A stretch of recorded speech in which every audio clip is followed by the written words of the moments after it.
Capital for the 2023 Inauguration Lecture, Deepening Democracy for Integration and Development, to be delivered by Kenya's former President, Uhuru Kenyatta. Please stay with us.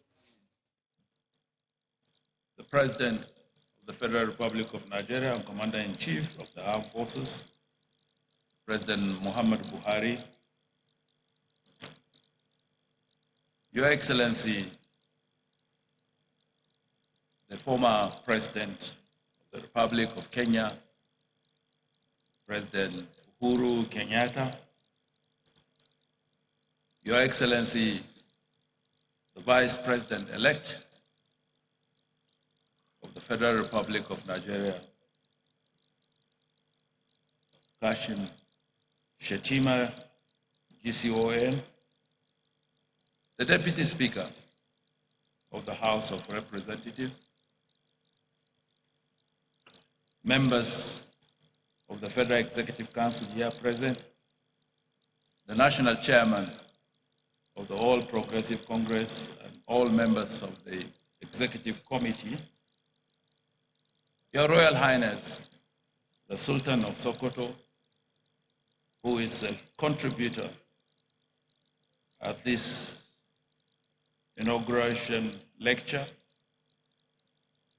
the Catholic Bishop of Sokoto, Bishop Matthew Kuka, the President of the African Development Bank, Dr. Akinwumi Adesina, and the youth leader of the APC, permanent secretaries, Royal Highnesses, distinguished ladies and gentlemen of the press.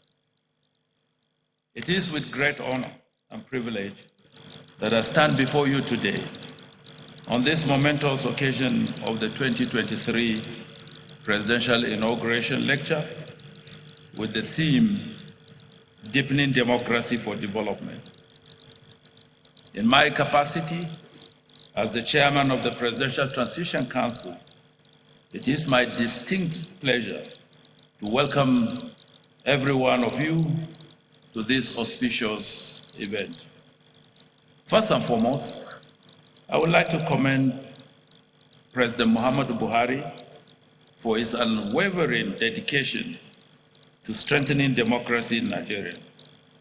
Throughout his tenure, he has consistently emphasized the importance of democratic principles, the rule of law, and good governance. His commitment to upholding the integrity of electoral processes, enhancing transparency, and combating corruption has been commendable.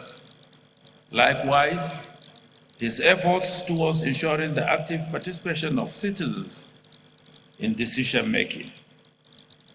In like manner, I welcome His Excellency, the Vice President-elect, Kashim Shettima, GCON, for gracing this occasion with his esteemed presence. His leadership and dedication and unwavering commitment to the progress of our nation have been an inspiration to all. Furthermore, I extend a warm welcome to His Excellency, President Uhuru Kenyatta,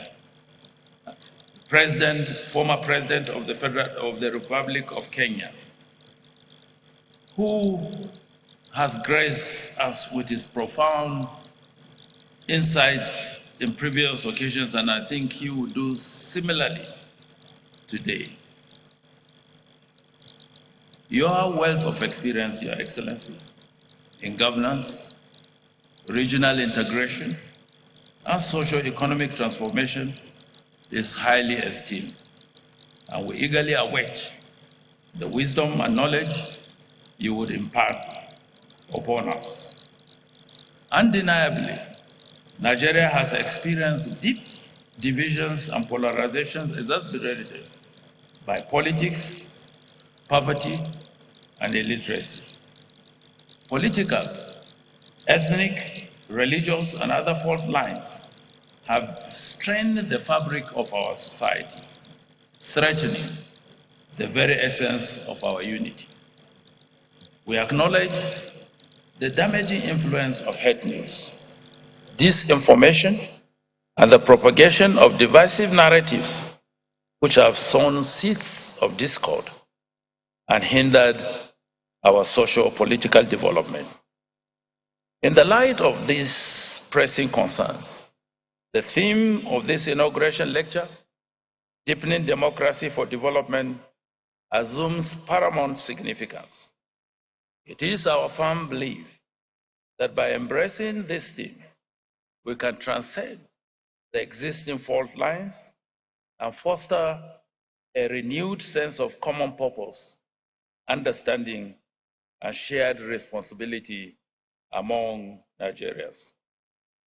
The profound significance of this lecture lies in its power to illuminate the path we must continue to traverse as a nation, deepen our democratic values, and unlock the full potential of our developmental aspirations.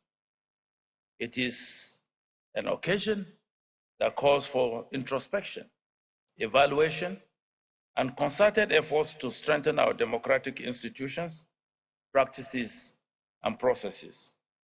This gathering represents the essence of our collective aspirations as we come together to discuss and reflect upon the path we have traversed and the road that lies ahead. The 2023 Presidential Inauguration Lecture serves as a platform for dialogue and enlightenment and the sharing of ideas, all aimed at fostering the growth and development of our beloved nation. Today's program of events encompasses a wide array of topics that are pivotal to the progress and unity of our nation, from deepening democracy for development and integration to religious tolerance, economic growth, security, and youth inclusiveness. We have deliberately chosen these themes to provoke thoughtful conversations and generate actionable solutions. Through robust discussions and engagement, we hope to foster a collective vision for a better Nigeria. We are therefore honored to have in our midst an illustrious lineup of speakers, each a visionary in their respective fields, who have graciously accepted our invitation to share their wisdom and insight. As I mentioned earlier, we are privileged to have the former President of Kenya, His Excellency Uhuru Kenyatta, as our keynote speaker, who brings with him a wealth of experience and a profound understanding of the complex dynamics between democracy and development.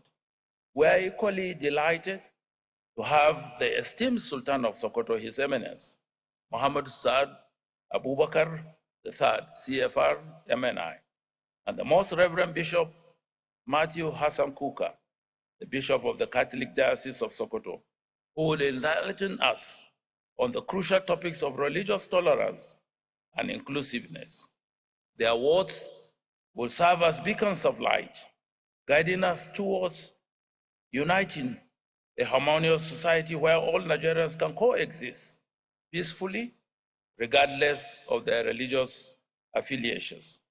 Furthermore, we are honored to have Dr. Akinwumi Adesina, CON, the President of the African Development Bank, who will share his invaluable insights on further strengthening of our economy during the Tinubu years. His expertise and guidance will undoubtedly foster or steer us toward enhanced sustainable economic growth and prosperity.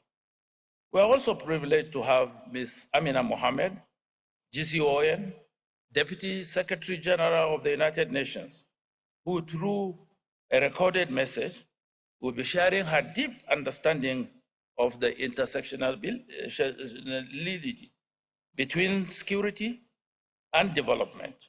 She will shed light on the path to achieving a secured and prosperous Nigeria. And finally, we have The youthful and esteemed Dio Israel, the national youth leader of the All Progressive Congress, who will emphasize the critical importance of youth inclusiveness in governance. His perspective will remind us of the immense potential that lies within our vibrant youth population and the need to improve them or empower them as catalysts for positive change. In conclusion, let us approach this inauguration lecture with open hearts and open minds, ready to embrace the wisdom shared by our esteemed speakers. May their insight ignite our imaginations, challenge our perspectives, and spur us to take bold and decisive actions that deepen our democracy and accelerate our journey towards sustainable development. May this inauguration lecture be the catalyst that propels us towards the Nigeria we continually envision, a Nigeria that thrives on democracy, embraces inclusivity, and realizes the aspiration of its people. Thank you once again. Welcome, and God bless the Federal Republic of Nigeria.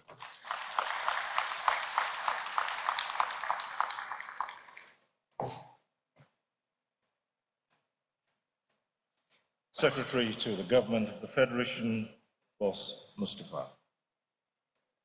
Your Excellencies, distinguished ladies and gentlemen, in 1999, Nigeria took a decisive step to return to democratic governance. 24 years down the line, the country is undergoing its 7th consecutive transition from one civilian administration to another. That, Your Excellencies, provides the platform for today's lecture, Deepening Democracy for Development and Integration. Let me take just a moment to tell you a bit about the keynote speaker. His Excellency Uhuru Kenyatta, CGH, is the 4th President of the Republic of Kenya. He served as president for 2 terms between 2013 and 2022. He had previously served as a member of parliament, leader of the opposition, minister for local government, deputy prime minister, and minister of finance. Former President Kenyatta's presidency was underpinned by a commitment to economic and social transformation, national unity, good governance, regional integration, and intra-Africa trade. Under President Kenyatta's leadership, Kenya consolidated its position as a leader in climate change, the blue economy, and digital technologies that emerged Nairobi as a regional hub for major international organizations and corporations. In addition, from 2021 to 2023, Kenya served a 2-year term as a non-permanent member of the United Nations Security Council. Following the promulgation of a new constitution in 2010, His Excellency Kenyatta presided over the rolling out of an ambitious program to restructure the Kenyan state involving large-scale political, fiscal, and administrative decentralization. During his last term, His Excellency Kenyatta was chair of the African Union Peace and Security Council and the Summit of East Africa Community Heads of State. In addition, he was the chair of the African Leaders Malaria Alliance, a coalition of African Union heads of state and government to drive accountability and action for results against malaria. He also served as the president in office of the Organization of the African, Caribbean, and Pacific States, comprising 79 African, Caribbean, and Pacific states. In addition, he is still serving as a member of the high-level panel for sustainable ocean economy, a unique initiative of 14 serving world leaders to build momentum towards a sustainable ocean economy. While still in power, His Excellency Kenyatta served as a global leader for the Young People's Agenda under the UN-led Generation Unlimited Initiative, Gen-U, which seeks to ensure that by 2030, all young persons aged 10 to 24 are in school, training, or employment. In July 2022, before his retirement from the presidency, the former president was endorsed as Global Champion for Africa Adaptation Acceleration Program by world leaders. All the regional level and at the regional level, former President Kenyatta championed regional integration, intra-Africa trade, and a more vital role of the African continent on the global stage. In addition, he was at the forefront of promoting peace and security efforts in the region. Following his retirement from presidency in August 2022, His Excellency Kenyatta was appointed as the East Africa Community Facilitator of the Nairobi Process Inter-Congolese consultations aimed at restoring peace, security, and stability in the eastern part of the Democratic Republic of Congo. The former president also serves as a special envoy for the Horn of Africa and Great Lakes region, alongside 3 other mediators appointed to spearhead the Ethiopia-Tigray AU-led peace talks.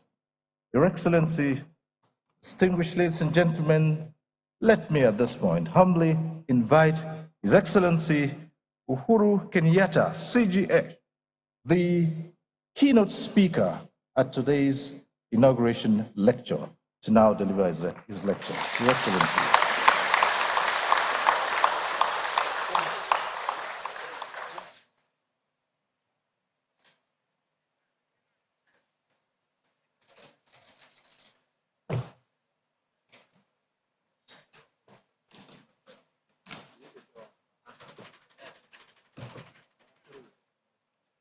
Your Excellency Muhammadu Buhari, President of the Federal Republic of Nigeria and Commander-in-Chief of the Armed Forces, Your Excellency Vice President-elect Senator Kashim Shettima, all elected leaders here present, Your Eminence's traditional leaders here present, leaders of our different faiths here present, Your Excellency, members of the Diplomatic Corps, distinguished guests, ladies and gentlemen. Let me begin by saying a good morning to all of you, and at the very onset, to take this opportunity to thank you, President Buhari, and your entire team for inviting me to Abuja for the second time in under a year to engage together with you in meaningful discourse with leaders of Nigeria.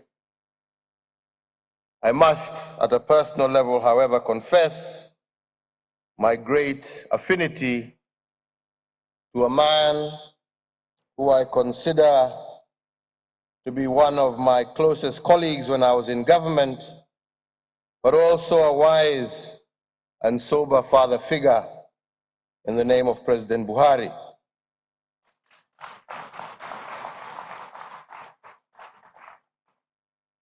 Indeed, as a son who retired before the father, I look forward to welcoming you to the very exclusive club of former African presidents. Congratulations to the people of Nigeria for choosing yet again to walk the more difficult path, to look past the challenges of a difficult election, and to embrace the learnings that come from a maturing democracy. In every high-stakes contest, there will always be those who emerge victors and also those who will end up being losers. What has set Nigeria apart from many nations on our continent today is that its leaders have chosen to disappoint the naysayers and the prophets of doom, and have opted instead to express their political differences within the framework of a constitutional order.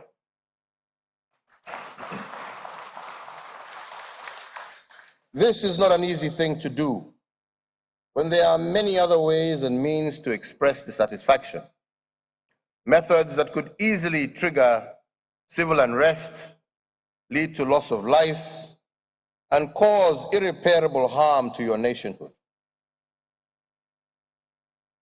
In the unlikely event that no one has mentioned it to you, let me say it today, that Nigeria is a country blessed with a generation of great leaders, both inside and outside of the government. Be they in Aso Rock, in Lagos, or Anambra, I salute you all for steering the nation peacefully up to this milestone moment. Your Excellencies, ladies and gentlemen, I was invited here to speak on the topic of deepening democracy for development, a subject that remains close to my heart, and it is my hope that you shall permit me to speak freely and to say things as they are, so that you can glean the most from my own experiences and observations as a former head of state. Experiences that not only celebrate success, but that equally acknowledges challenges. And I want to speak to you not as a Kenyan speaking to Nigerians, but as one African speaking to fellow Africans. Your Excellencies, ladies and gentlemen, the last set of African nations to attain self-rule and independence from the shackles of colonialism and apartheid was 33 years ago in 1990, when Nelson Mandela and Sam Nujoma took the reins of their respective countries.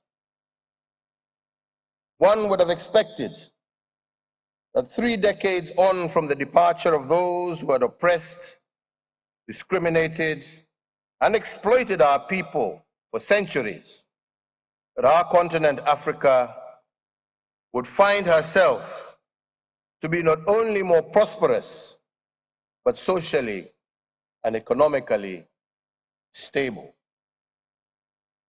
That we would have harnessed our immense God-given mineral wealth, our agricultural potential, and our abundant human capital to propel the well-being of our citizens and to strengthen our voice in the global community of nations. It is sad to note that today, many thousands of our children are migrating to Europe on fishing boats, fleeing from chaos and poverty, and braving harrowing dangers in search of a so-called better life. Over the last 5 decades, more than half the countries in Africa have experienced some form of armed conflict. African states have either been at war with each other or at war with themselves.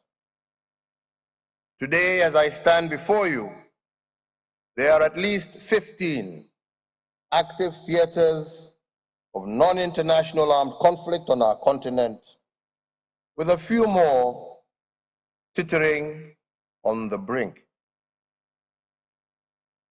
But we must go back and ask ourselves, why are we here?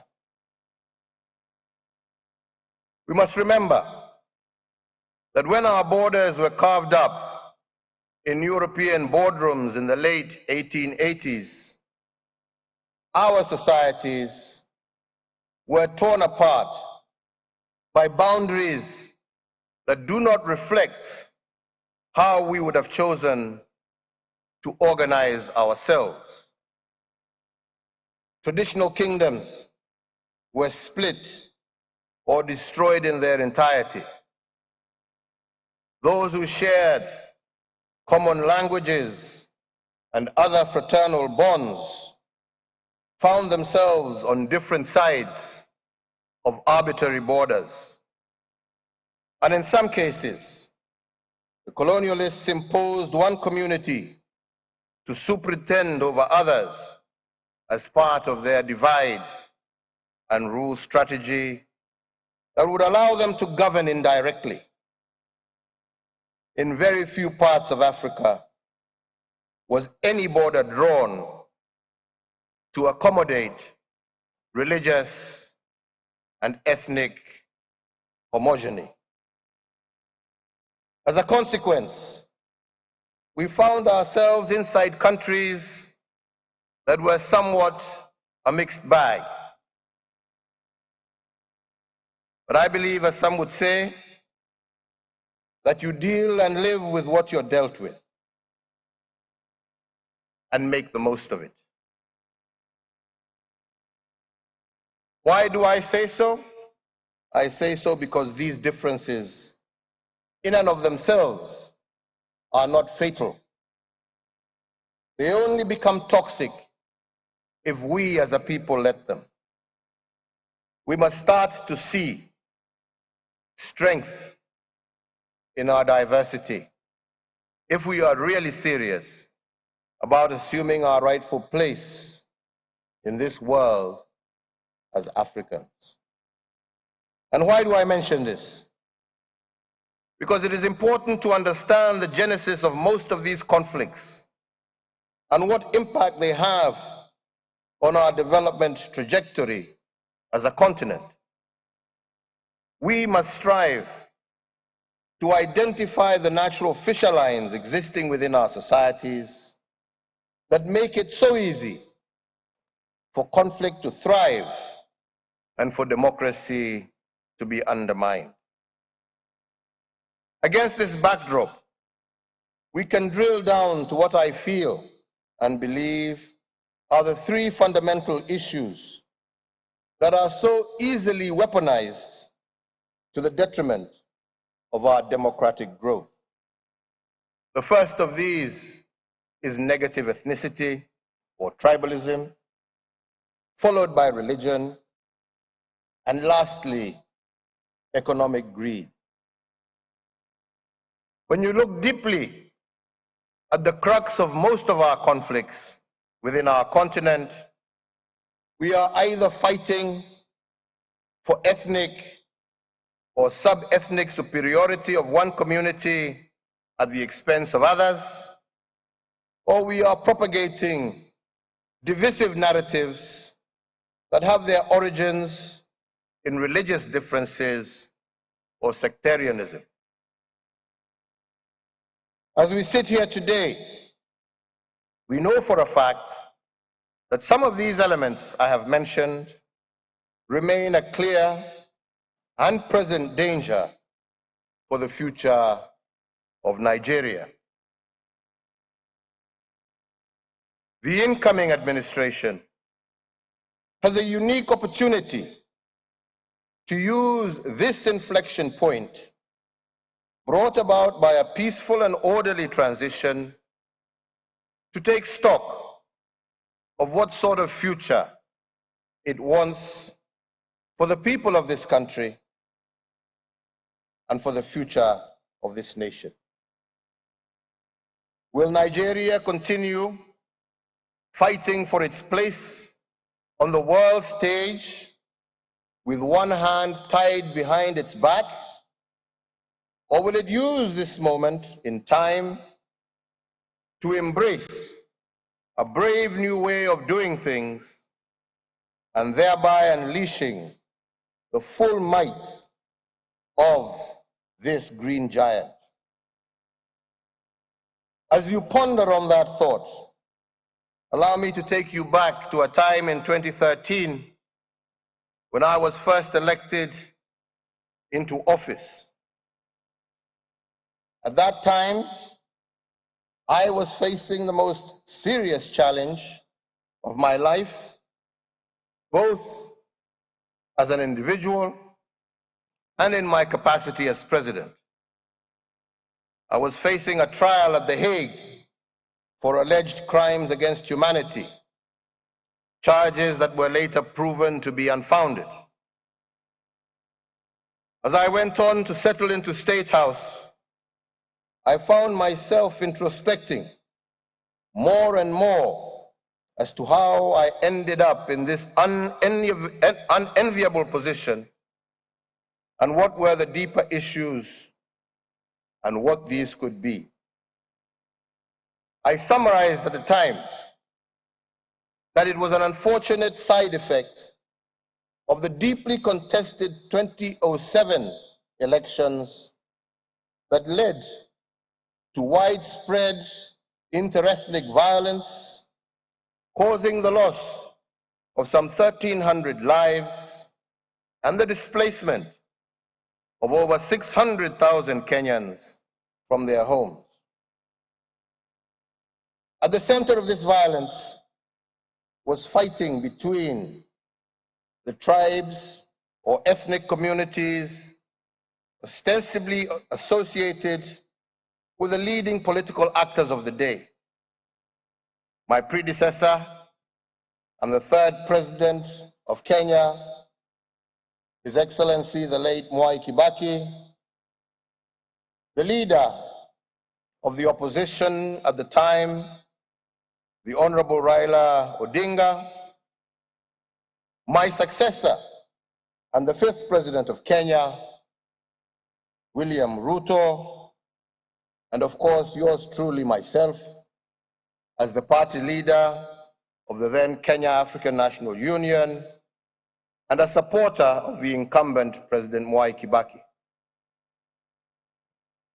What started off as an election dispute over results between political parties very quickly escalated into a full-scale conflict between different ethnic communities whose perceived historical differences were easy powder kegs to ignite. How did we get to this low point?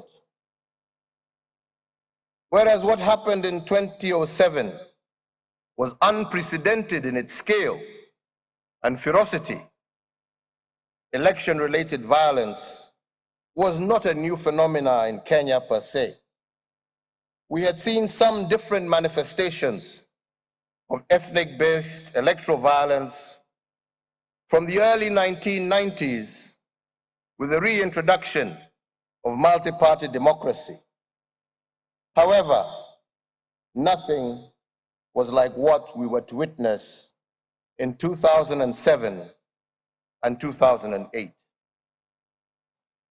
With a country of 43 distinct ethnic communities, having been led exclusively by two tribes from independence, we had always found a way to gloss over the issues of negative ethnicity, hoping that by ignoring the issue, it would somehow sort itself out.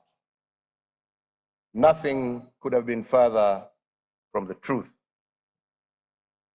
In fact, in the year 2002, after what many say was Kenya's first truly democratic multi-party elections, a new government was ushered in that raised the expectation of the citizenry.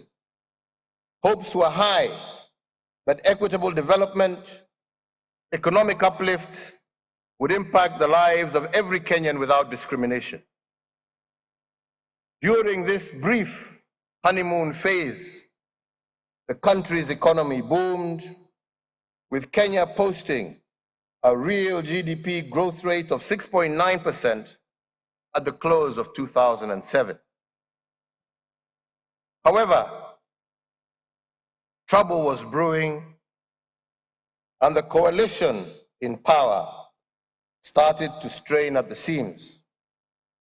The feeling that electoral promises on the distribution of political power among different communities were not being honored all came to the fore.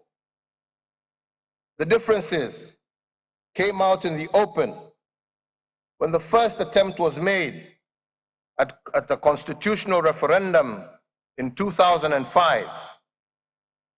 The government-sponsored referendum bill was resoundingly rejected by we who were in the opposition, and unfortunately the stage set for a monumental fight in the run-up to the 2007 election.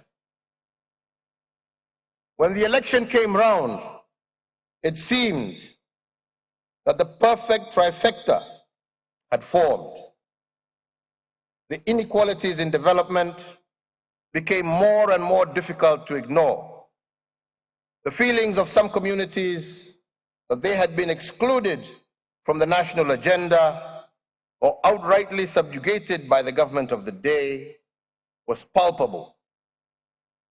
All that was needed to ignite the situation was a closely contested election. And when that came, the tinderbox was lit. The rest, as we say, is history, and unfortunately the start of one of the darkest moments in Kenya's independent era.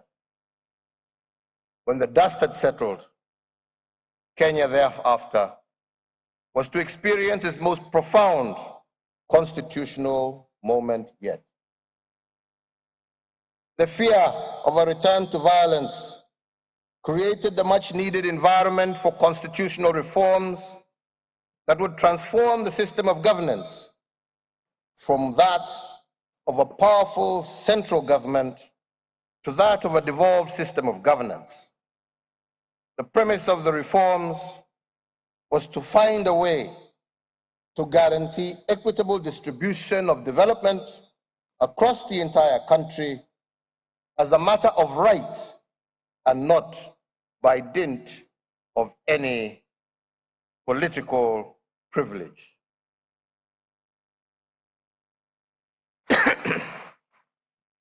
I am grateful to God for allowing me the opportunity to be the first president to implement Kenya's 2010 new constitution.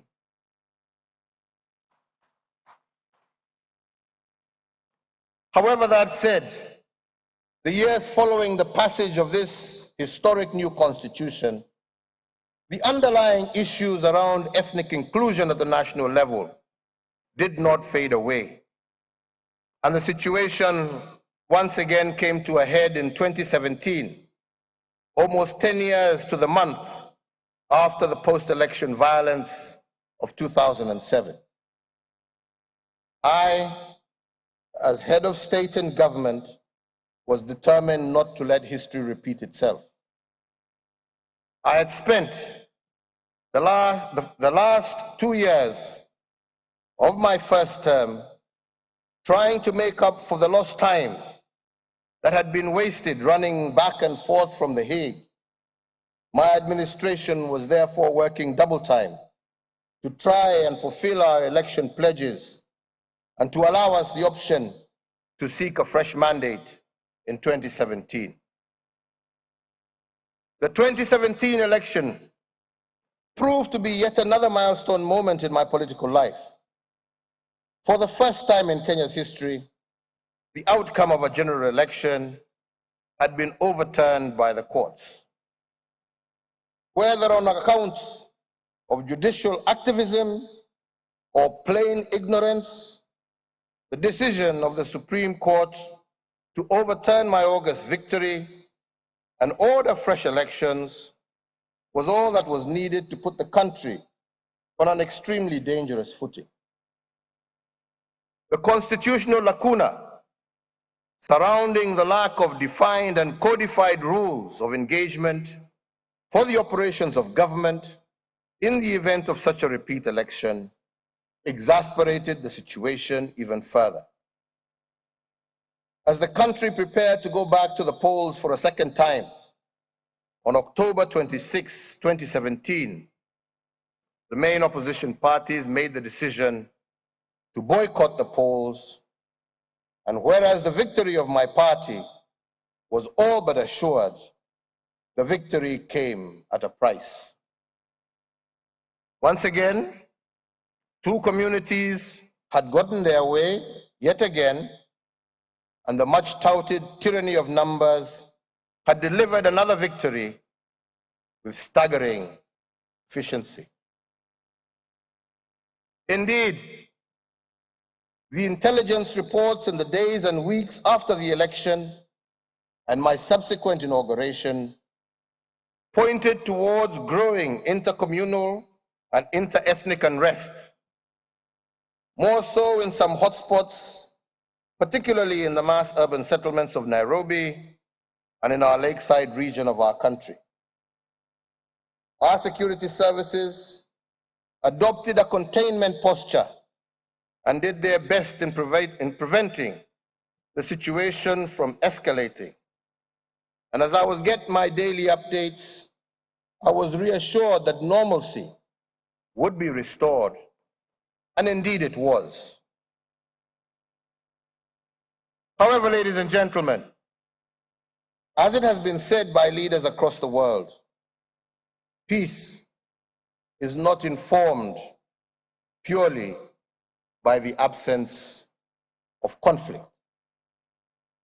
By the time Christmas of 2017 was approaching, it became clear to me that the calm that had returned to the country had been replaced by an inexplicable sadness and a tangible despondency that had seeped into the hearts and minds of large sections of our population. There were communities that felt defeated, that they had nothing more to lose, and that they no longer wanted to associate with a country known as Kenya because they felt that they had no stake in it. I was not the only one who sensed that there was more that bellied this uneasy calm, and that something serious and possibly more sinister was slowly brewing. The economy had not bounced back at the pace we had anticipated. Investors had adopted a wait-and-see attitude. And even though my coalition had an overwhelming majority in both houses of parliament, the politics seemed to be all wrong. And all this happening at a time when I was reconstituting my cabinet, putting in place the organization needed to deliver on the remainder of our pledges to the people of Kenya. And it was then that I was reminded about the inverse correlation between our election cycles and the country's economic performance. Whenever political temperatures went up, real GDP growth came down. The facts do not lie.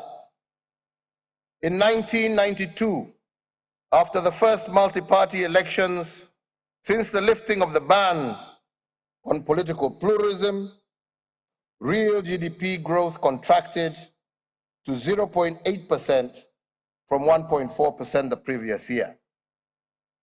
In 1997, it dropped to 0.4%, down from the previous 4.5%. The same thing happened in 2008, when the economy virtually ground to a standstill. The long and short of it was that after every election from 1992, our country would take a hit for up to 2 years.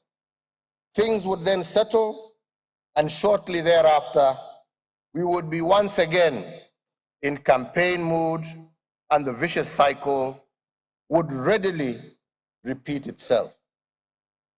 This meant that during every election cycle, thousands of jobs were lost, private investment and private sector confidence would shrink, and revenues to government would be strained, with adverse effects on our national development agenda. And it was then that I made possibly one of the most difficult decisions of my presidency. And I resolved two things. Firstly, that I would deliver on my development promise no matter what. And secondly, that I would not be the president that took Kenya back into any form of civil strife.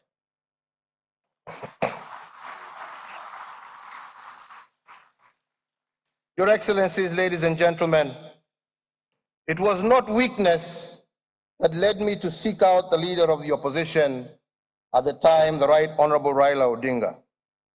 It was the appreciation that it was not about him, but rather the people whom he represented.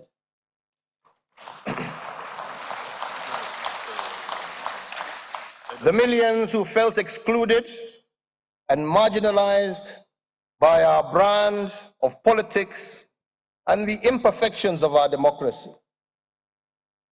The things that we discussed in the days that followed and which culminated on the 9th of March 2018 in what we Kenyans commonly refer to as a handshake are the subject of another lecture.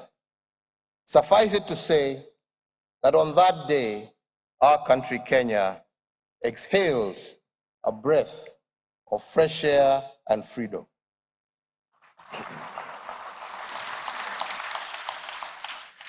The dialogue that began was about what we needed to do to make Kenyans feel included in the affairs of their nation. It was about how we could strengthen devolution to deliver on what the framers of our Constitution had intended. It was about how to make every Kenyan, from large or small communities, feel like the government was theirs. We recognize that when stripped down to its most rudimentary form, Kenya was simply an amalgamation of different ethnic communities trying to coexist peacefully within the borders that we found ourselves in. We recognize that for Kenya to endure as an indivisible nation, a winner-takes-all situation was not sustainable over the long term, and that the structures and organization of government would need to rethink to accommodate the realities of who we really were deep down.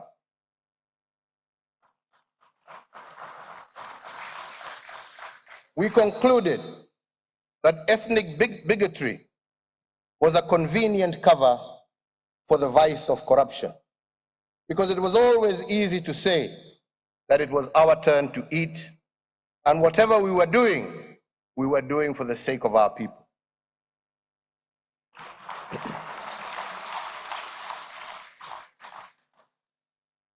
Even as the country sighed in relief after the handshake, the weight did not lift from my shoulders, for I now had the arduous task of taking and carrying along with me on this journey those who had benefited from the previous status quo.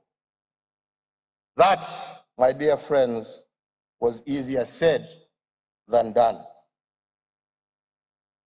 Many of those from my political strongholds could not comprehend why any political concessions needed to be made to those from other political parties, more so because many of the proposals meant that the tyranny of numbers wielded by the larger communities would no longer be an assured path to absolute power. They would have to contend with a seat at a much bigger table alongside many more people. The hardliners in my camp would remain skeptical and would take any bump along the way as an excuse to tell me to initiate a course correction. I would ask them, where do you want us to go? Do you want our brothers and sisters back on the streets? Do we want to go back to tear gas and rubber bullets to be our only tools of persuasion? This I flatly rejected, and I said,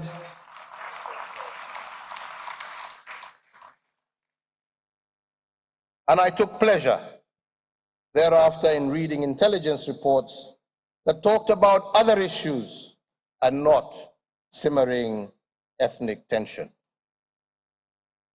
Contrary to the general expectation at the time, I did not dissolve government. I did not initiate the formation of a government of national unity. Both Raila and I knew that the issues we were discussing were too deeply rooted in our people's psyche to be resolved by some simplistic cosmetic touch-ups. After all, as they say, a pig with lipstick is still a pig.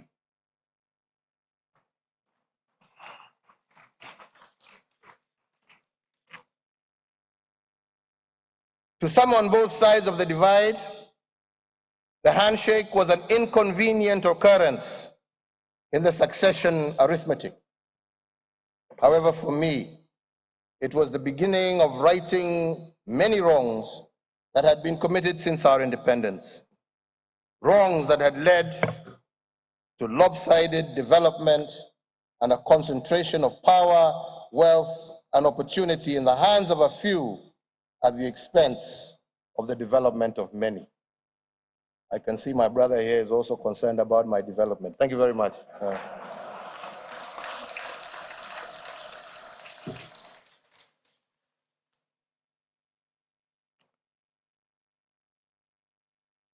My decision to pursue an agenda of inclusivity bore fruits in many ways. In the period from 2018 up to 2022, Kenya recorded some of its fastest development gains. It was the togetherness of the Kenyan people that allowed my administration to steer the country through the difficulties of COVID-19 that ravaged both lives and livelihoods. It was the unity of purpose that allowed Kenya to play its rightful role in the international stage by securing a non-permanent seat at the UN Security Council and playing host to a multitude of international events. In 2022, it was this unity and sense of inclusion that allowed us to experience one of Kenya's most peaceful general elections while closing the year strong economically at a real GDP growth rate of 4.8%.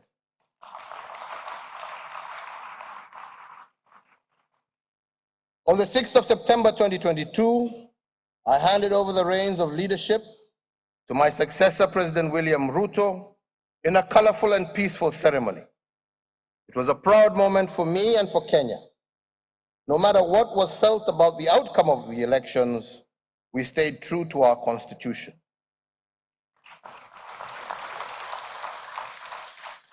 Although I completed my term in office, having not realized to my full satisfaction the agenda of de-risking Kenya's governance structures for the benefit of future generations, I remain committed to the cause because I feel that when we embrace inclusion, consultation, and consensus building in our politics, it only serves to improve the lives of our citizens.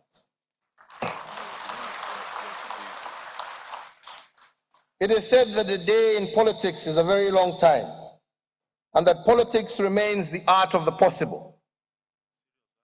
As I today settle into my retirement and shift my focus, time, and energy towards the peaceful resolution of conflicts on our continent, I remain alive to the fact that I must continue to play a part in fostering peace in my home country of Kenya. I use my voice and my platform to persuade, especially those in power, that a dialogue with those in opposition to their victory is not a weakness, nor is it a denial of their victory, but rather a much-needed tool that creates a more inclusive Kenya and that sets a forward developmental trajectory. A trajectory that meets the expectations of all in our society. And I remind that the mentality of winner takes it all can only result in division and retardation of our national development agenda. Therefore, dear friends, as you celebrate victory of an election and prepare to inaugurate a new president, remember that your victory is not just about numbers, as Western democracies would have us believe. but that the real victory will be how you will reach out to all the voices in Nigeria and how every Nigerian, from Katsina in the north to Port Harcourt in the south, from Bambana in the west to Maiduguri in the east, how they will all feel included in your victory and see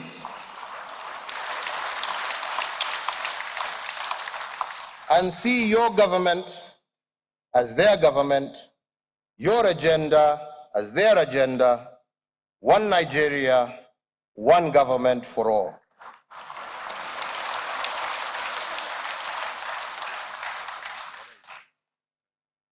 And if I may address His Excellency, the President-elect, President Tinubu, through you, Your Excellency, Vice President-elect, I speak to you as a brother, but also as an elder statesman in leadership. The contest is now over, and the hard work of building a prosperous and unified Nigeria now begins.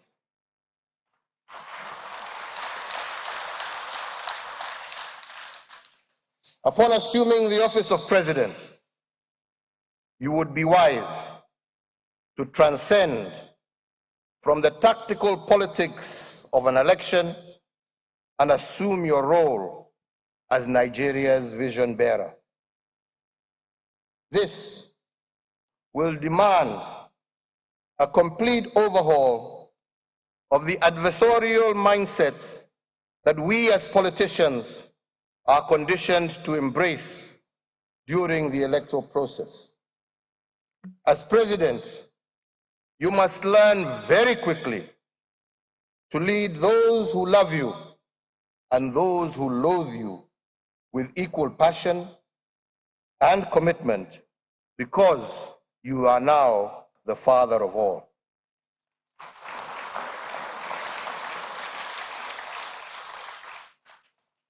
Your Excellency, when countries are in election mode, the people and its leaders are more divided than ever and boxed into their various sectarian and partisan interests.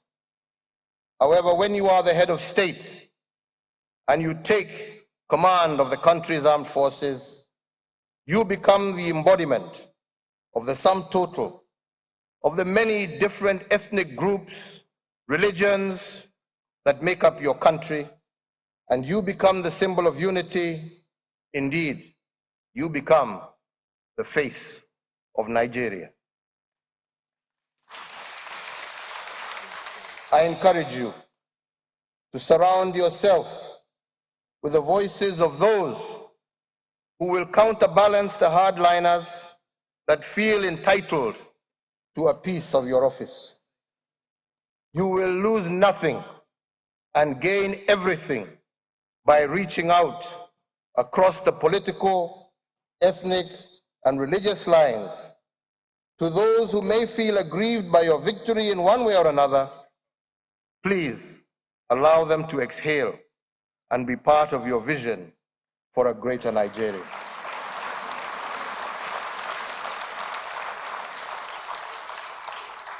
It is my hope and my prayer that the lessons from across the continent will give you the resolve to walk the difficult path of overcoming those three enemies I started by mentioning, the three enemies of nationhood: negative ethnicity, religious discrimination, and corruption. As your fellow African, I look forward to a Nigeria that emerges from this transition ready to flex and fight for its rightful place on the global stage with both hands at the ready. Your Excellency, President Buhari, I once again thank you for your leadership. I thank you for your friendship. Ladies and gentlemen, I thank you all very kindly for your attention. May God bless you all. May God bless the Federal Republic of Nigeria and her people, and may God bless Africa. Thank you very much.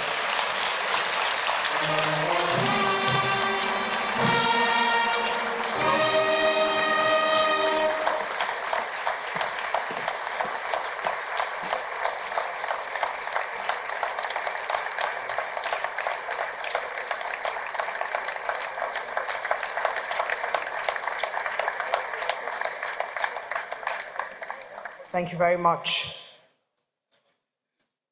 It is about the people we represent, deploying clarity, erudition, great elocution with thought-provoking nuggets. His Excellency President Uhuru Kenyatta, the presidential inauguration keynote speaker, has defined what it means to be a speaker of note.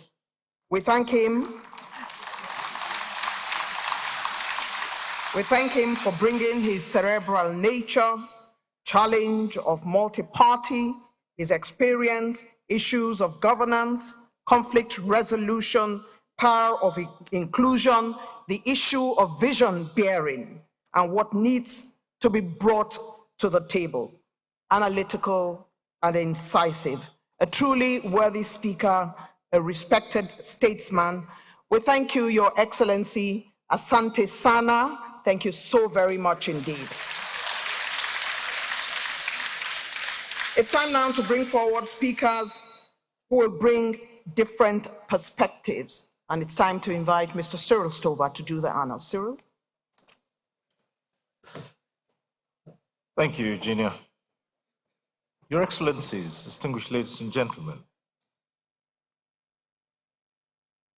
in a moment, we'll be listening to a contribution titled Religious Tolerance and Inclusiveness. Let me take a moment to talk about the contributor. His Eminence Muhammad Saad Abubakar, CFR, MNI, is the 20th Sultan of Sokoto and President General of the Nigerian Supreme Council for Islamic Affairs, ascending the throne of his forebears some 17 years ago. This foremost traditional ruler was a career military officer and rose to the rank of a one-star general before answering the call to mount the exalted throne of both the head of the Sokoto Caliphate and spiritual head of Muslims in Nigeria. He served as defense attaché of the Nigerian High Commission to Pakistan with concurrent accreditation to Iraq, the Gulf states, and Saudi Arabia. His clear display of intense patriotism and passion for Nigeria's development saw him attending the senior executive course at the National Institute of Policy and Strategic Studies, Kuru, in 2006.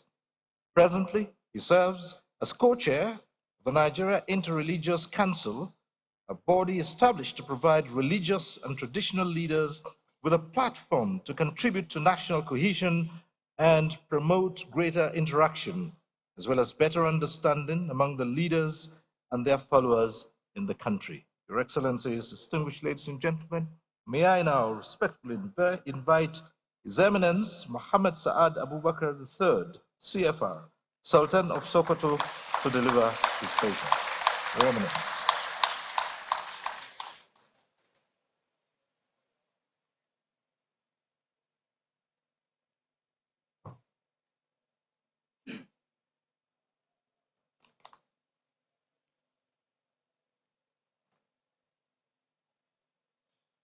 أعوذ بالله من الشيطان الرجيم.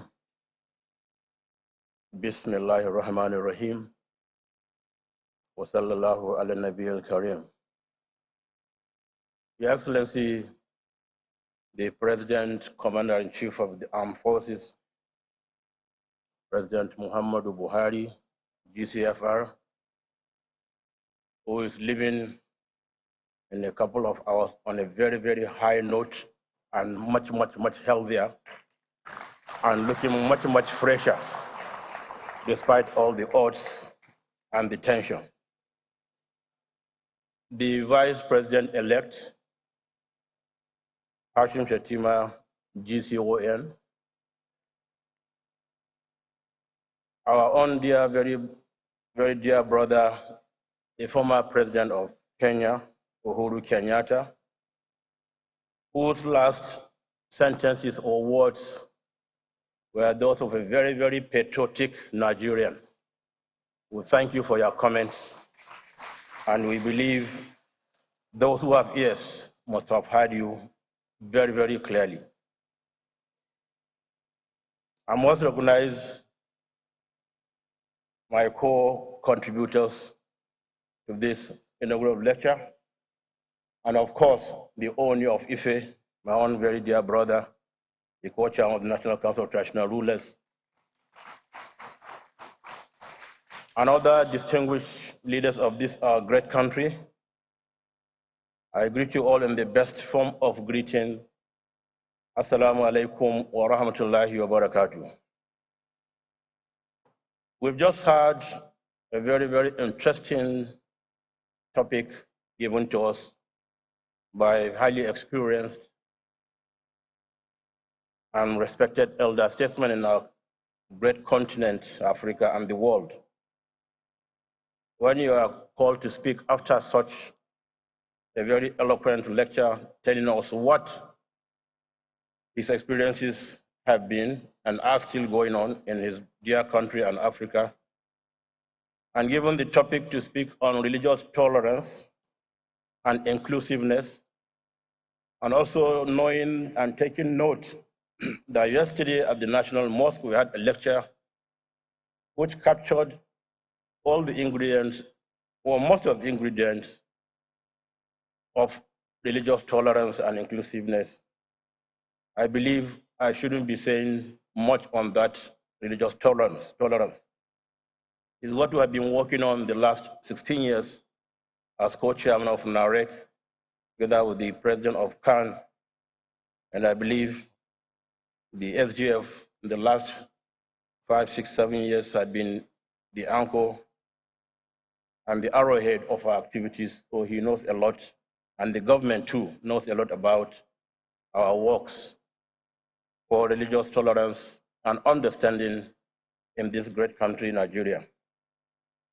So I will deviate a little bit, but not too off, because most of the things I'm going to say, if you put them together with what the former president of Kenya said, you'll find a lot of similarities. So I crave your indulgence to patiently listen in the next 8, 9, 10 minutes of my presentation, even though I was given 15 minutes.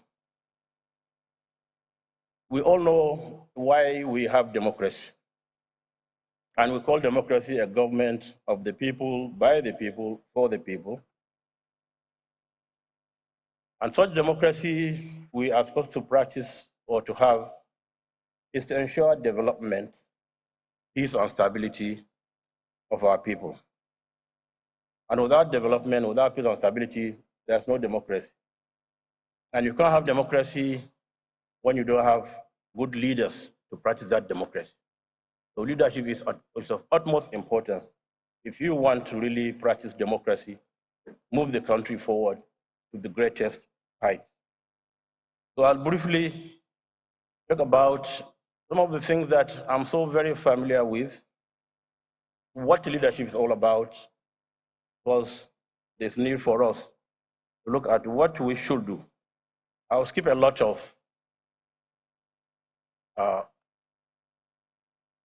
sentences or comments that people might not understand. But I want to start by expressing our deep gratitude to Almighty Allah subhanahu wa ta'ala, the Most High, for making it possible to witness the 7th consecutive democratic transition of power in our great country, Nigeria, without any major hitch or crisis. This in itself is a significant achievement in which both the winners and those who did not win, I don't call them losers, those who won and those who did not win share in the credit. The lecture from our distinguished speaker has been well conceived and delivered, and I believe we've all heard him. Our task here is to see how we can enrich the conversation by broadening the perspectives and propounding advice to the incoming administration of our great country on ways to improve on governance and development in an atmosphere of peace and security. Coming from a tradition of good governance that is informed by an intellectual tradition, which itself is an heir of a long tradition of governance going back to the empires of Ghana, Mali, and Songhai, perhaps my contribution should dwell on the writings of our forefathers who established the Sokoto Caliphate over 200 years ago. Being scholars, these leaders have left behind over 350 different works between the three prominent figures. I'll just provide some few snippets to take us through this short presentation. On the necessity of government, for example, Sultan Muhammad Bello said, "It is certainly known that if it were not for the power of rulers, no person would have been safe in his house, let alone in the wilderness. Nor would it be permissible for any person to collect tax, and the interest of the public would not have been preserved. For this reason, it becomes necessary to appoint a supreme leader and his deputies, such as the prime ministers, the governors, and the judges of all the regions of the earth, so that the interest of religion and leadership may be maintained and the proper order of the entire world be established. If it were not for the authority of state, many people would have been killed before they could kill a single man who is legally condemned to death when they seek to obtain their rights from each other without a force to protect them. Rulers in our case are those who have been elected to govern us, govern our country or our states at both the federal and state levels, should see leadership as a trust from God, for which they have to ultimately account to Him, as Sheikh Abdullah bin Fodio said. Verily, political power is a vicegerency from Allah and a stewardship from God's apostle. How great then its dignity and how heavy are its burdens. If the leader follows the path of righteousness, piety will take ascendancy over his worldly desires. If he goes astray, his piety will fall victim to worldly lust. Therefore, fear God. Know that every soul shall have a taste of death, and you shall receive your full recompense on the day of judgment. Leadership is also service to the people. As Sheikh Uthman Danfodio said, seeing to the welfare of people is more effective than the use of force. It has been said that the crown of a leader is his integrity, his stronghold is his impartiality, and his wealth is that of his people. There will be no triumph with transgression, no rule without learning, and no leadership with vengeance. No society can rise above its leaders. In other words, it is the quality of leaders which determines and pegs the quality of society. As Sultan Muhammad Bello said, leaders are like a spring of water, and all our officials are like water wheels. If the spring is pure, the filth in the water wheels cannot harm it. If, on the other hand, the spring is polluted and dirty, the purity of the water wheels that have been used to draw the water will have little or no effect on the purity of the water.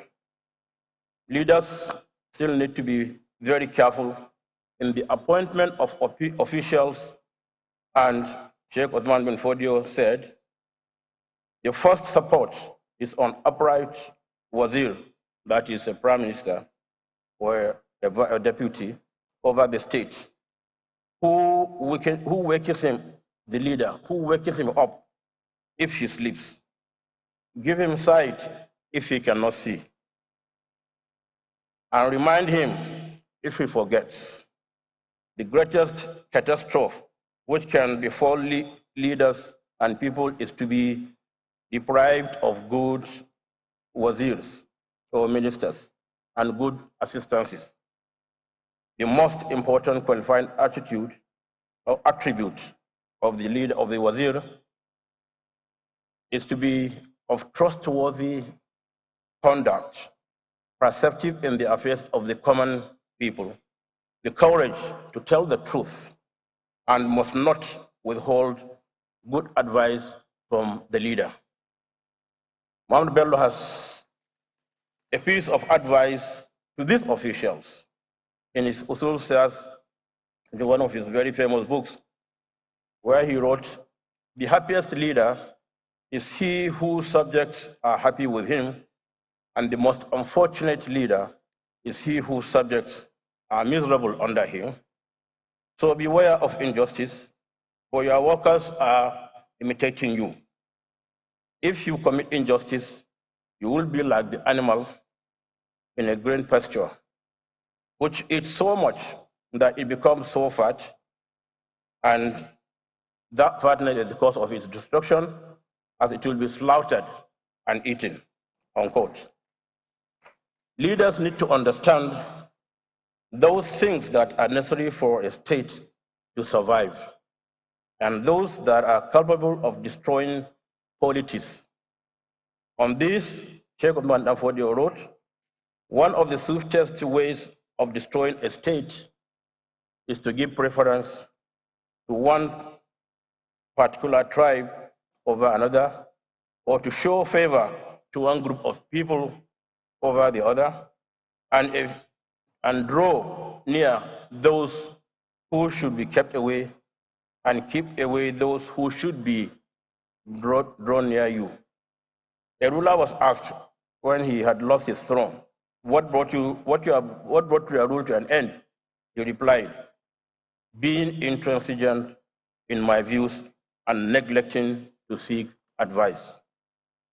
Your Excellencies, distinguished ladies and gentlemen, these are some of the few remarks I want to make to draw attention of our incoming governors, presidents, and other leaders on the intellectual heritage which we have been talking about for decades, or for centuries rather, which I hope our elected officials will reflect on and find useful as they undertake the onerous task of children with the affairs of the state.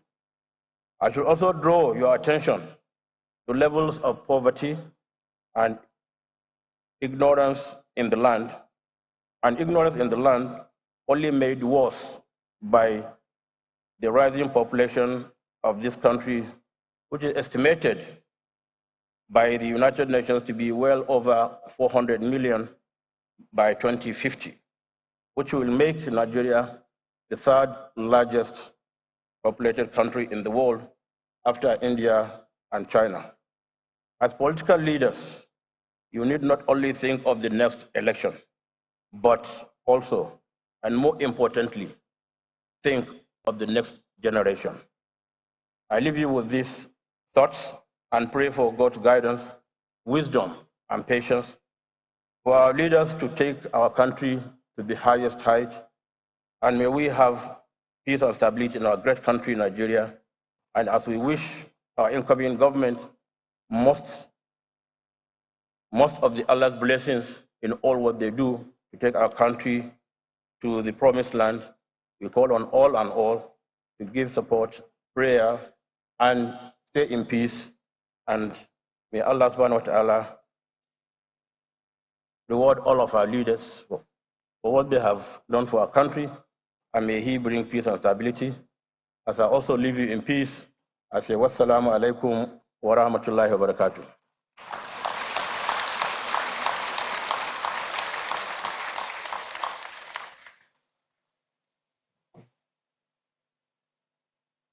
His Eminence Mohammed Saad Abubakar III, CFR, Sultan of Sokoto, speaking there. Your Excellencies, distinguished ladies and gentlemen, now with a different perspective on the same topic, religious tolerance and inclusiveness, is the contribution of Bishop Matthew Hassan Kuka, a religious cleric of repute, an author of distinction, an irrepressible social critic, and an unrepentant advocate for social justice, equity, and a better society at home and worldwide. Matthew Hassan Kuka served as a member of Nigeria's Truth Commission, Secretary of the Catholic Bishops' Conference, member of Nigeria Electoral Reform Committee, and also a member of the National Peace Committee. A Kennedy School of Government master's degree holder in public policy, he also holds a Doctor of Philosophy degree from the School of Oriental and African Studies at the University of London. Matthew Hassan Kuka is currently the Catholic Bishop of Sokoto Diocese. Your Excellencies, ladies and gentlemen, may I invite my Lord Bishop Matthew Hassan Kuka.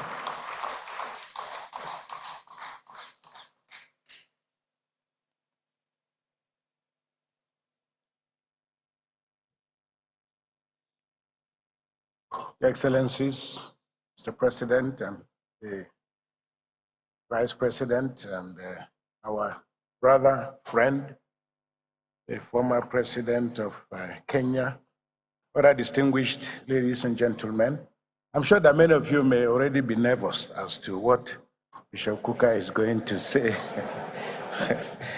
I feel like Miriam Makeba, the late Miriam Makeba. She said that every time I stand up to speak, they will say, here comes the troublemaker. But President Uhuru Kenyatta, I really want to thank you. I mean, your most eloquent speech struck a chord. And had I received a copy of your speech earlier, I think that even that alone should have broadened the scope of our conversation. As you can see, the Sultan and I are different. He's taller than me. He has a much more regal appearance. And he's spoken to you about the caliphate and its wonderful values. I'm a citizen of Nigeria living in Sokoto, but I'll come from a slightly different perspective, from the point of view of constitutionalism and constitutional governance and how all this fit into religion. Because I think the temptation for many of us is to assume that somehow religion is a problem. And I think the former president's speech made the point very clear that religion, just like any other form of identity, whether it's ethnicity, religion, gender, the real problem is when these categories are left unattended to. It is then that they provoke problems. So I really think that we must appreciate the fact that all the values and the temptations, the trials that the people of Kenya have gone through. In summary, what struck me very powerfully was the idea of the tyranny of numbers, the tyranny of victory. And if I may add, the arrogance and the triumphalism that tends to characterize victory, and how dangerous all these are. Because numbers are important, but they're only important up to a point. And the real challenge is what you do and how you aggregate these numbers for national development. And I think Nigeria and Africa in general must wake up to the threat that is posed by the emergence of what you call illiberal democracy. 20 years ago, this word was not talked about, but now it is in the vocabulary of political science, that there is a resurgence of democracies that look like democracies but don't work like democracies. They conduct elections, they have judiciaries, they have political parties, but in the final analysis, they are a halfway house between the values of democracy and dictatorship and tyranny. And I think that the guest speaker has given us all the ingredients we require to be able to walk through the challenges. And I saw the Vice President-elect smiling. He's somebody I already know. And I appreciate the depth of his intellect and his capacity to process a lot of the issues that are on the table. There are many people, including Christians, who will be disappointed that Bishop Kuka is standing here because there's been a lot has been made out of the fact that we are dealing with a Muslim set of people who have won the elections. What are the implications of this for Nigeria? And of course, with one side of our mouth, we also say as Nigerians that we want people to be able to govern us, who love us, who cherish us, and who understand the principles of the management of diversity. Now, we will not be nervous, and we really should not be nervous about the future. Not only because it is in the hands of God, but I think that the greatest value, and I hope that this lecture that has been delivered by Uhuru Kenyatta, although unfortunately, sir, you've been in Nigeria twice, but we are not yet Uhuru. We are aspiring. We're not yet Uhuru yet. But I hope that it provides the incoming government with the texture, the material that it requires, because how to build a good society is not a complicated thing. It is not a complicated thing. And the principles and the question, because one of the things that SGF said to me was also the fact that we'll be talking about the fact that as Nigerians, we are better together. Everybody knows that we are better together. But the first question to ask is, who are we? After 9/11, the American political scientists were asking the question, who are we? Because there was a problem in terms of who people are. And I think if you live in Nigeria, all of us know. And this is why those who listen to me will attest to the fact that I don't like to talk about religion, in part because I don't believe there is a religious problem. But somehow the Western media, the Nigerian media, and the political elite have assumed the fact that there is something between religions and that there is a conflict between religions. There is absolutely no conflict between religions. I said to people, assuming, for example, we all have knives in our houses. Assuming you come back from work and your wife is in the kitchen, and she comes to welcome you with a knife in her back with which she's been slicing onions, you will have no problem entering the house. But if you had a fight with your wife before you left the house, and your husband comes back and knocks on the door, and you see your wife with a knife, you will pull back. So knives by themselves are not a problem. It's what you do with them. In the same way that, identities are not a problem. Identities are not a problem. It's how you activate those identities and what you do with them. Now, will I be walking around Nigeria and people say to me, we worry about you being in Sokoto, and when I speak, I can tell a million stories. And I give you an example. What happened in Sokoto? With the tragic story of Deborah. I had gone for a burial of the father of one of my priests, and I was on my way back in a car when I got a call to say that one of my priests called me to say, look, this is what is happening. And I got to Abuja, and I got telephone calls from everywhere. Where are you? I said, I'm in Abuja. He said, I hope you remain in Abuja. I hope you're not going back to Sokoto anytime soon. My family members who called me, I said, so what am I supposed to do? No, remain in Abuja. Some people say, leave the country. And I said, to go where? And people could not understand. When I had to go back to Sokoto the next day, people said to me, I had to just tell my friend, where are you? I told them I'm in Abuja. But when I got to Sokoto, I walked to my house.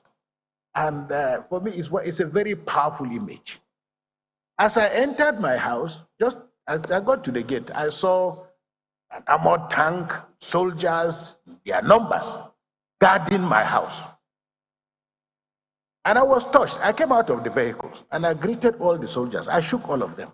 But I saw from their faces, they looked to me very much like Fulani people. The soldiers who were guarding my house.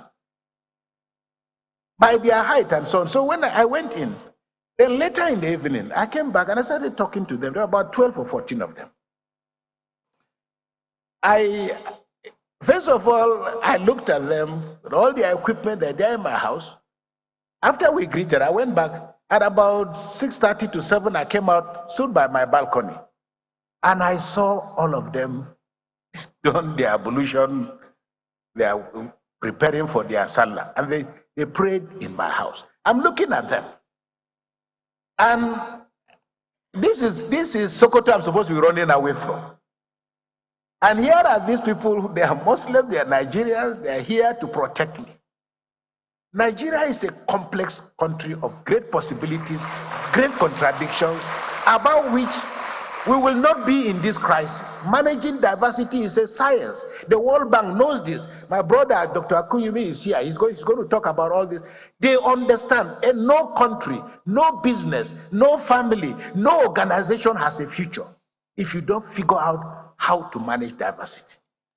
I want to conclude by saying religion has been turned into a weapon, and it's a weapon of choice for politics and politicians.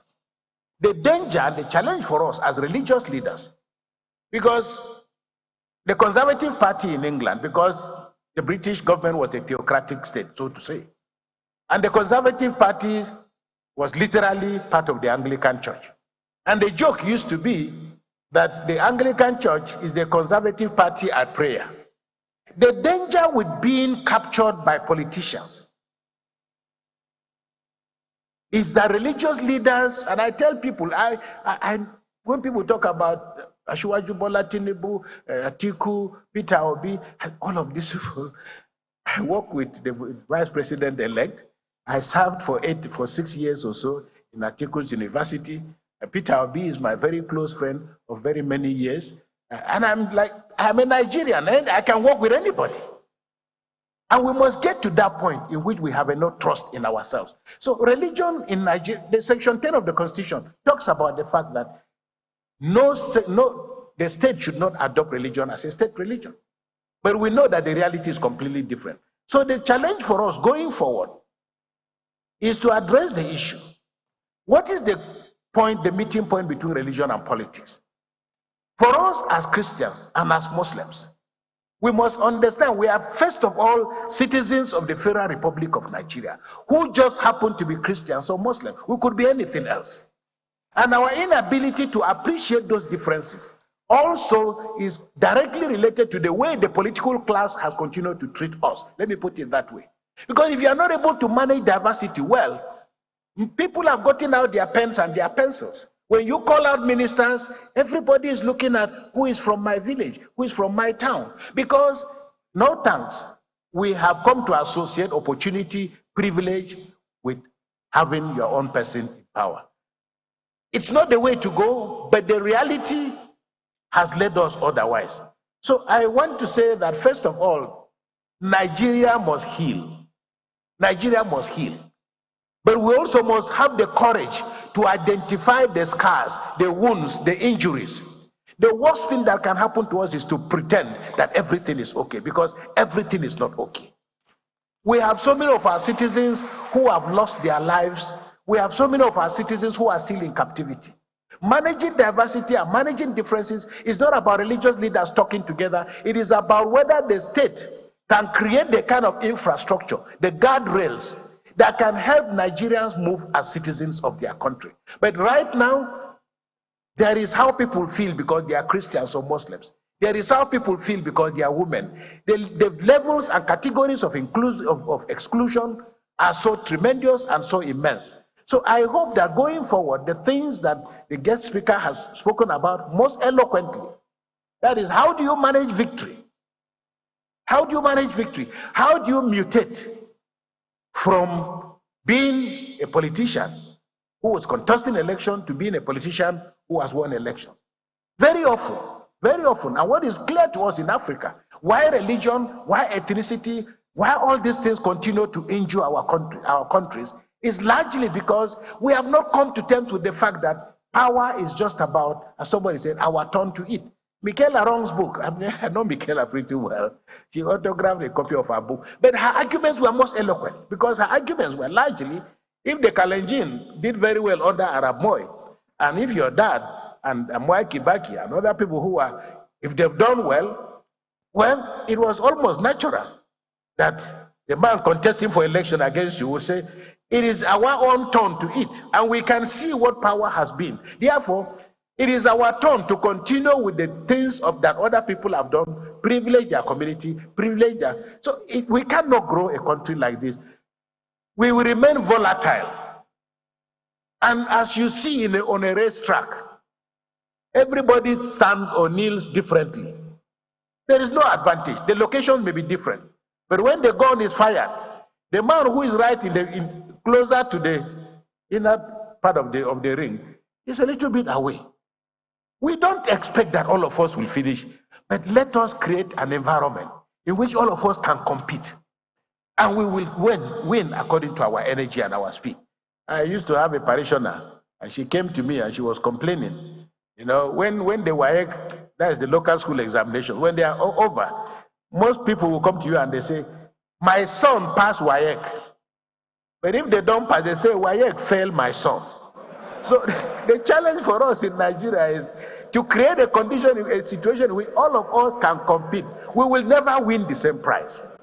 But let there be, as His Eminence the Sultan said, let loss of elections not be a punitive, because the problem with Africa, when you lose the elections, you don't get a chance to get back in. When you lose the elections, you can tell, you can lose your life, but it also means that there will be no road to your village, that there will be no water, and African politics must remain and will remain violent unless and until we find an equilibrium in which, one, we are citizens of a country. My constitution allows me the right to stop being a Catholic or to stop being a Christian today. His Eminence always jokes with me. He says to me, you know, they sent you to Sokoto so that we can convert you and make you a Muslim. And the constitution allows that. But I also let him know that I'm looking forward to the day that I will also either baptize him. But we can talk about that. But the challenge for those, and I want to end by saying, right now, 133 million Nigerians are suffering from various levels of multidimensional poverty. Okay? I've not turned the light and seen a part where Muslims are living that they have light. I've not seen a part of the country where Muslims are eating and the rest of us are not eating. So we must come to terms with the fact that we are not bleeding, we are not suffering because we are Christians or Muslims, but we are in a country that is malfunctioning. How to make that country work for the rich, for the poor, for the aged, and for everybody is a challenge. It's not a challenge that everybody can win, but I think it's a challenge that a government that appreciates it doesn't have all the answers must come to terms with the fact that there is a way of looking for and finding answers. I would like to just end by saying, and I make the point very clearly, it is in the struggle with the problems of Nigeria, I remain exceptionally optimistic. I travel the world. People say to me afterwards, where do you find this courage to say that Nigeria is working? When you say, okay, it may not be working, but this is one of the most beautiful countries in the world. And I'm not being flippant. When I went to the United States of America to study, I preached in a church. The parish priest called me and said, listen, you know, you speak with such eloquence. I'd like you, we'll get you a green card. You know, you can settle here in America. And I looked at him. I said, you know, this God is a wonderful God. You are giving me a green card. My passport is actually a green passport. So what am I doing with a green card? So the young Nigerians who are living in our country, I always say to them, no, I'm not worried. Really, I'm not worried. Let them go. It's for the good of the country. The challenge for us as Africans is to think the way the Asians have thought. That is, you go to Europe, you go to America with a purpose. But that purpose means coming back to develop your country. But it also means that that country must create an environment in which you can feel confident to come and present the gifts that God has given you. You know, I have two young men. They're in America. They just finished from a prestigious university. I said, when are you coming home? They say, Bishop, coming home to do what?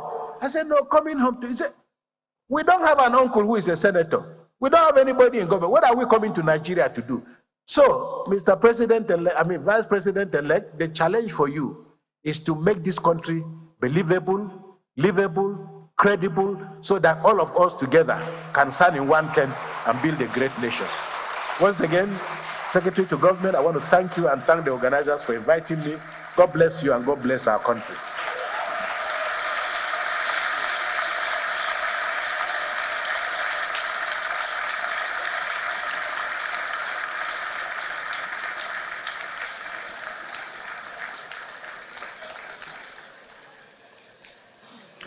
Dr. Matthew Hassan Kuka, Bishop of the Catholic Diocese of Sokoto, on religious tolerance and inclusiveness. Your Excellencies, distinguished ladies and gentlemen, there is another contribution, and this is on security and development by the Deputy Secretary General of the United Nations, Dr. Amina Mohammed, GCON. She has sent in a message, and in the next few minutes, we'll be listening to the message. Amina J. Mohammed, GCON, who served as advisor to 4 successive presidents of the Federal Republic of Nigeria on poverty, public sector reform, and sustainable development. She also served as Minister of the Federal Republic of Nigeria. She is presently the Deputy Secretary General of the United Nations and Chair of the United Nations Sustainable Development Groups. She served on numerous international advisory boards, including the UN Secretary General's High-Level Panel on Post-2015 Development Agenda, as well as chaired the advisory board of the United Nations Educational, Scientific, and Cultural Organization, UNESCO Global Monitoring Report on Education. She is a recipient of various global awards. I invite you to now listen to the message of Dr. Amina Mohammed, GCON, on security and development. Excellencies, ladies and gentlemen, it is a real honor to address you today on this momentous occasion as we gather to celebrate the inauguration of President-elect His Excellency Bola Ahmed Tinubu. I extend my heartfelt congratulations to the government and to the people of Nigeria for yet another peaceful transition of power. This is a testament to the consolidation of democracy, peace, stability, and development in our great nation. I would also like to extend my congratulations to all the newly elected and re-elected officials. May you be guided by clarity of thought and unwavering determination to serve our people with the utmost dedication. Excellencies, ladies and gentlemen, we are at an inflection point. Our world is facing a series of interlocking threats, security challenges, and cascading crises in food, energy, and finance that are magnified by the growing impacts of climate change. 1/4 of humanity resides in conflict-affected areas, and as of mid-2022, over 100 million individuals have been forcibly displaced worldwide. The devastating effects of violence have not only impacted those directly involved in armed conflicts, but have reverberated throughout societies. And in our modern era, incidents involving malicious uses of digital technologies by state and non-state actors pose unique challenges and threats, impacting our security landscape and the well-being of individuals and nations. We are witnessing a rising tide of inequalities in finance, trade, and technology, both within and among nations. And the COVID-19 pandemic has exacerbated income inequality on a global and local scale, widening the gap between nations and societies. Moreover, our continent is disproportionately bearing the brunt of a climate crisis it did not create. The unequal suffering resulting from the effects of climate change represents one of the most profound injustices in our world today. And Nigeria itself faces a myriad of security challenges across various regions. Intercommunal tensions, farmer-herder conflicts, organized armed conflict, and terrorism continue to threaten the northern and middle belt regions, while separatist agitation and the militancy menace in the southeast and south-south are a challenge.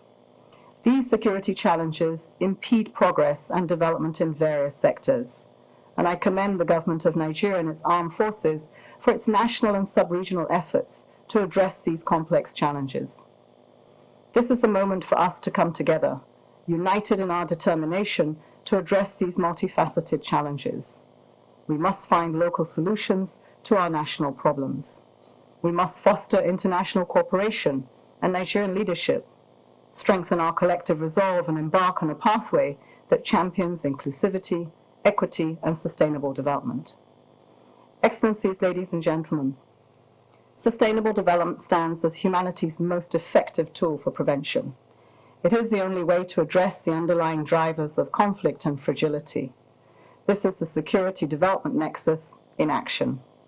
In practice, this means inclusive, people-centered development solutions that address grievances, consolidate peace dividends, and build resilient communities where justice and dignity are our watchwords. It means leaving no one behind. It means delivering more under the United Nations Agenda 2030 and the Sustainable Development Goals, and the African Union's Agenda 2063, which provide a framing for investing in the nexus.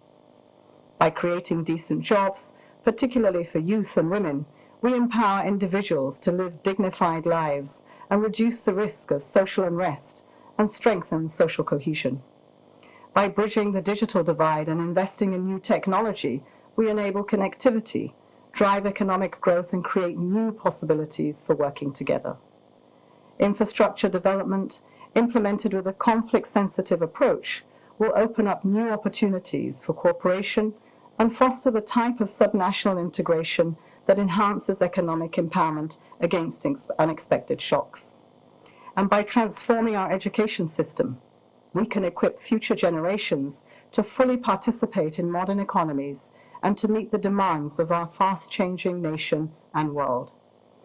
Excellencies, ladies and gentlemen, allow me to propose 4 key elements which can catalyze accelerated sustainable development that addresses the underlying drivers of insecurity when they are present together.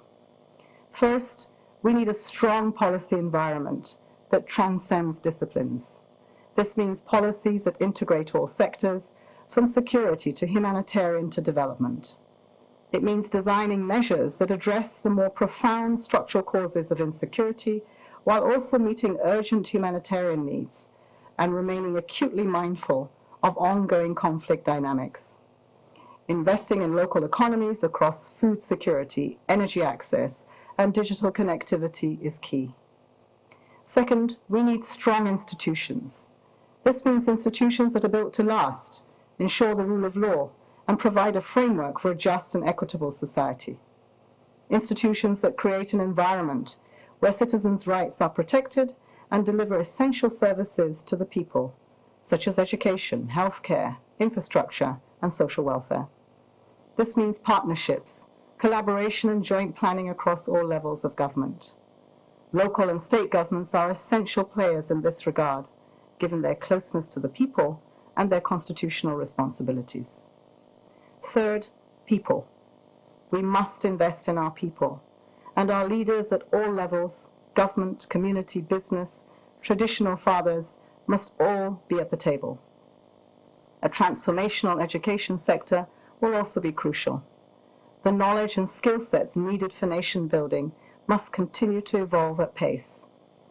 This includes women and youth. 70% of Nigerians are under 30. Girls under 30 alone comprise nearly 1/3 of the total population.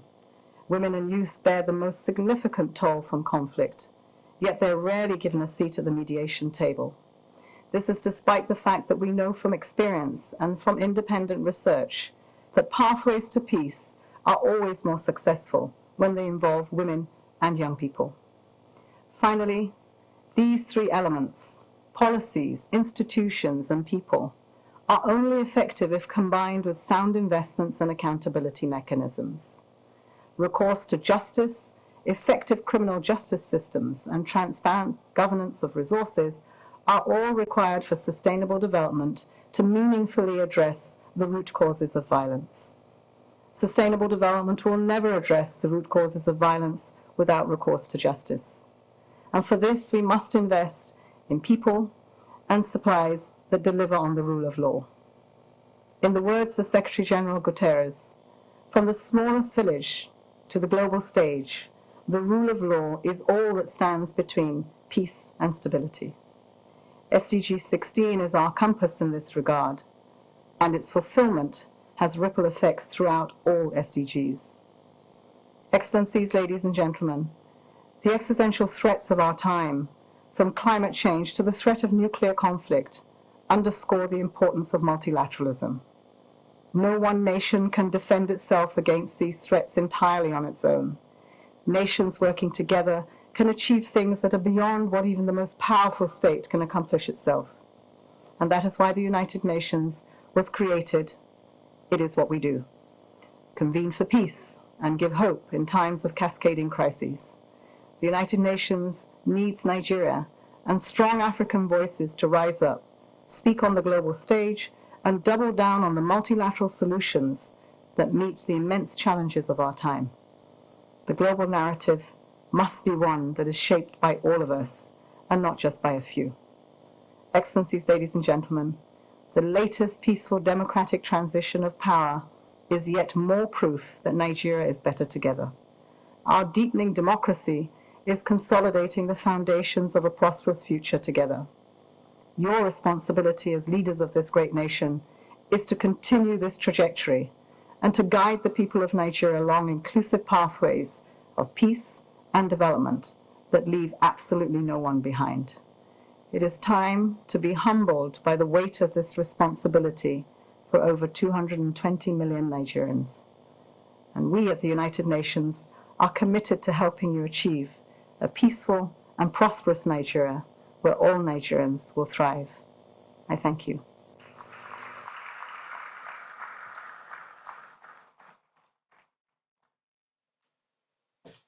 Your Excellencies, Amina J. Mohammed, GCON,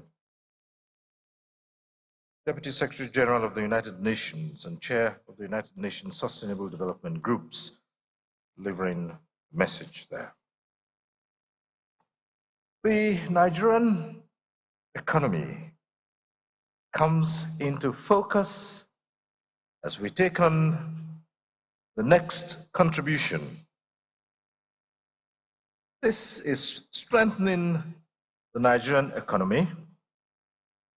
A contributor who will speak to the issues is no other than Dr. Akinwumi Adesina, a former minister of the Federal Republic of Nigeria and presently the president of the African Development Bank Group, where he is currently serving his second term.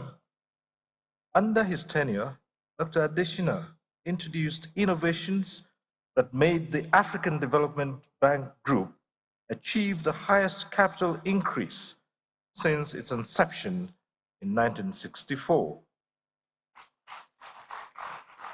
Dr. Adesina has been honored with several awards, and in 2017 he was conferred with the World Food Prize, also known as the Nobel Prize for Agriculture.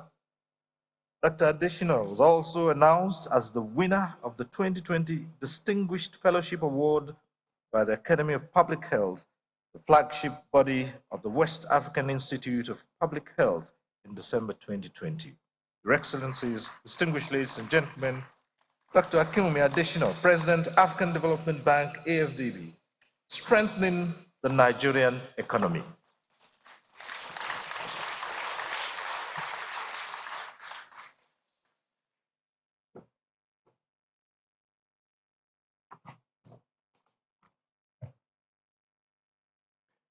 Your Excellency, President Muhammadu Buhari, I also call him a father as well. Your Excellency, the President-elect, Bola Ahmed Tinubu, Your Excellency, the Vice President-elect, my dear brother, Excellency Shetima, Your Excellency, President Uhuru Kenyatta, he and I have known each other forever. Former President of the Republic of Kenya, the Secretary of the Government of the Federation, my dear brother, Boss Mustafa, and thank you for all you did to get me here. I finished the annual meetings of the African Development Bank, Mr. President, yesterday at about midnight, and I had to get on the flight to be here this morning. That's why I came in late here. Thank you very much, Secretary.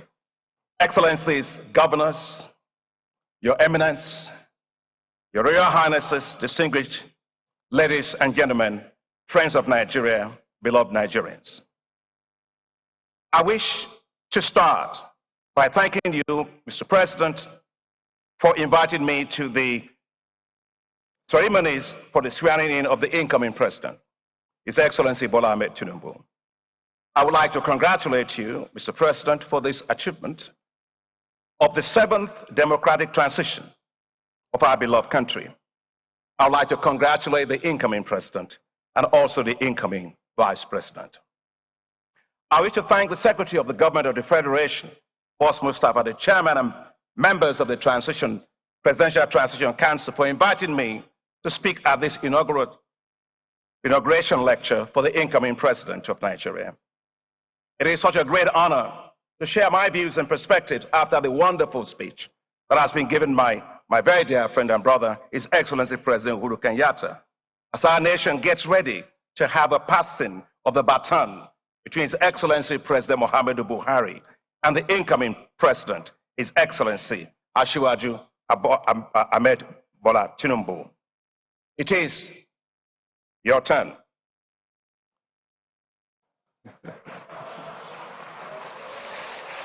I wish to congratulate you, Mr. President, for your stewardship against difficulties of our nation for the past 8 years. And thank you most sincerely, Mr. President, for your support for me as President of the African Development Bank. People say great things about what, by God's grace, we've been able to achieve. But unless I was sent on a mission and supported on that mission, it would not have been possible. I'd like to thank you, Mr. President, because without your support in 2015, and you're standing beside me and behind me in the rough times of 2020, I will not be president of the African Development Bank. Mr. President, I was brought up as a kid to always go back to their elders and thank them. And we always say that the person who sent you on an errand is the person you go back to thank and give the report back to. And so I'll just say two things as I thank you, because I will not have another opportunity to thank you. The African Development Bank, Mr. President, was ranked this year as the most transparent financial institution in the world. And last year, Your Excellency, Mr. President, the African Development Bank was ranked as the best multilateral financial institution in the world. And so as you take leave as President, please accept my deepest gratitude, because without your support, I wouldn't have been there. And I want to thank you so much that you can take pride in these achievements as you go. And my dear brother, Bishop Kuka, was talking about Nigerian. I am proudly Nigerian. I will live as a Nigerian. I'll die as a Nigerian. And I'll ask God for permission on Resurrection Day, if I might just hold a green, white, green flag in my hand, and that would be great. I would like to congratulate the incoming president, His Excellency Bola Ahmed Tinubu, GCFR, who will take over the mantle of leadership from Nigeria from you. I'm delighted that my very dear friend, President Uhuru Kenyatta, the former president of Kenya, was invited to deliver the inauguration lecture. He is a great leader, not only in Kenya, a great leader for Africa. And I'm sure you must be wondering, there are actually two Kenyans that are actually here on this panel. Well, I lived in Kenya for many, many years, 10 years in Kenya. And I remember one day, President Goodluck Jonathan took me on a mission to Kenya, and we went to see President Uhuru Kenyatta. And as the two presidents were introducing members of their delegations, President Jonathan said to President Uhuru Kenyatta, "Here is Dr. Adeshina, Minister of Agriculture," to which President Kenyatta responded, "Yes, Adeshina is the Kenyan on loan to Nigeria." We all laughed.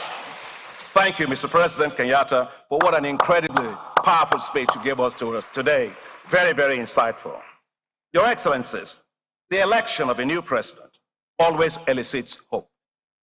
Nigeria will be looking to you as President Tinubu and Vice President Shettima on your first day in office with hope. Hope that you will assure security, peace, and stability.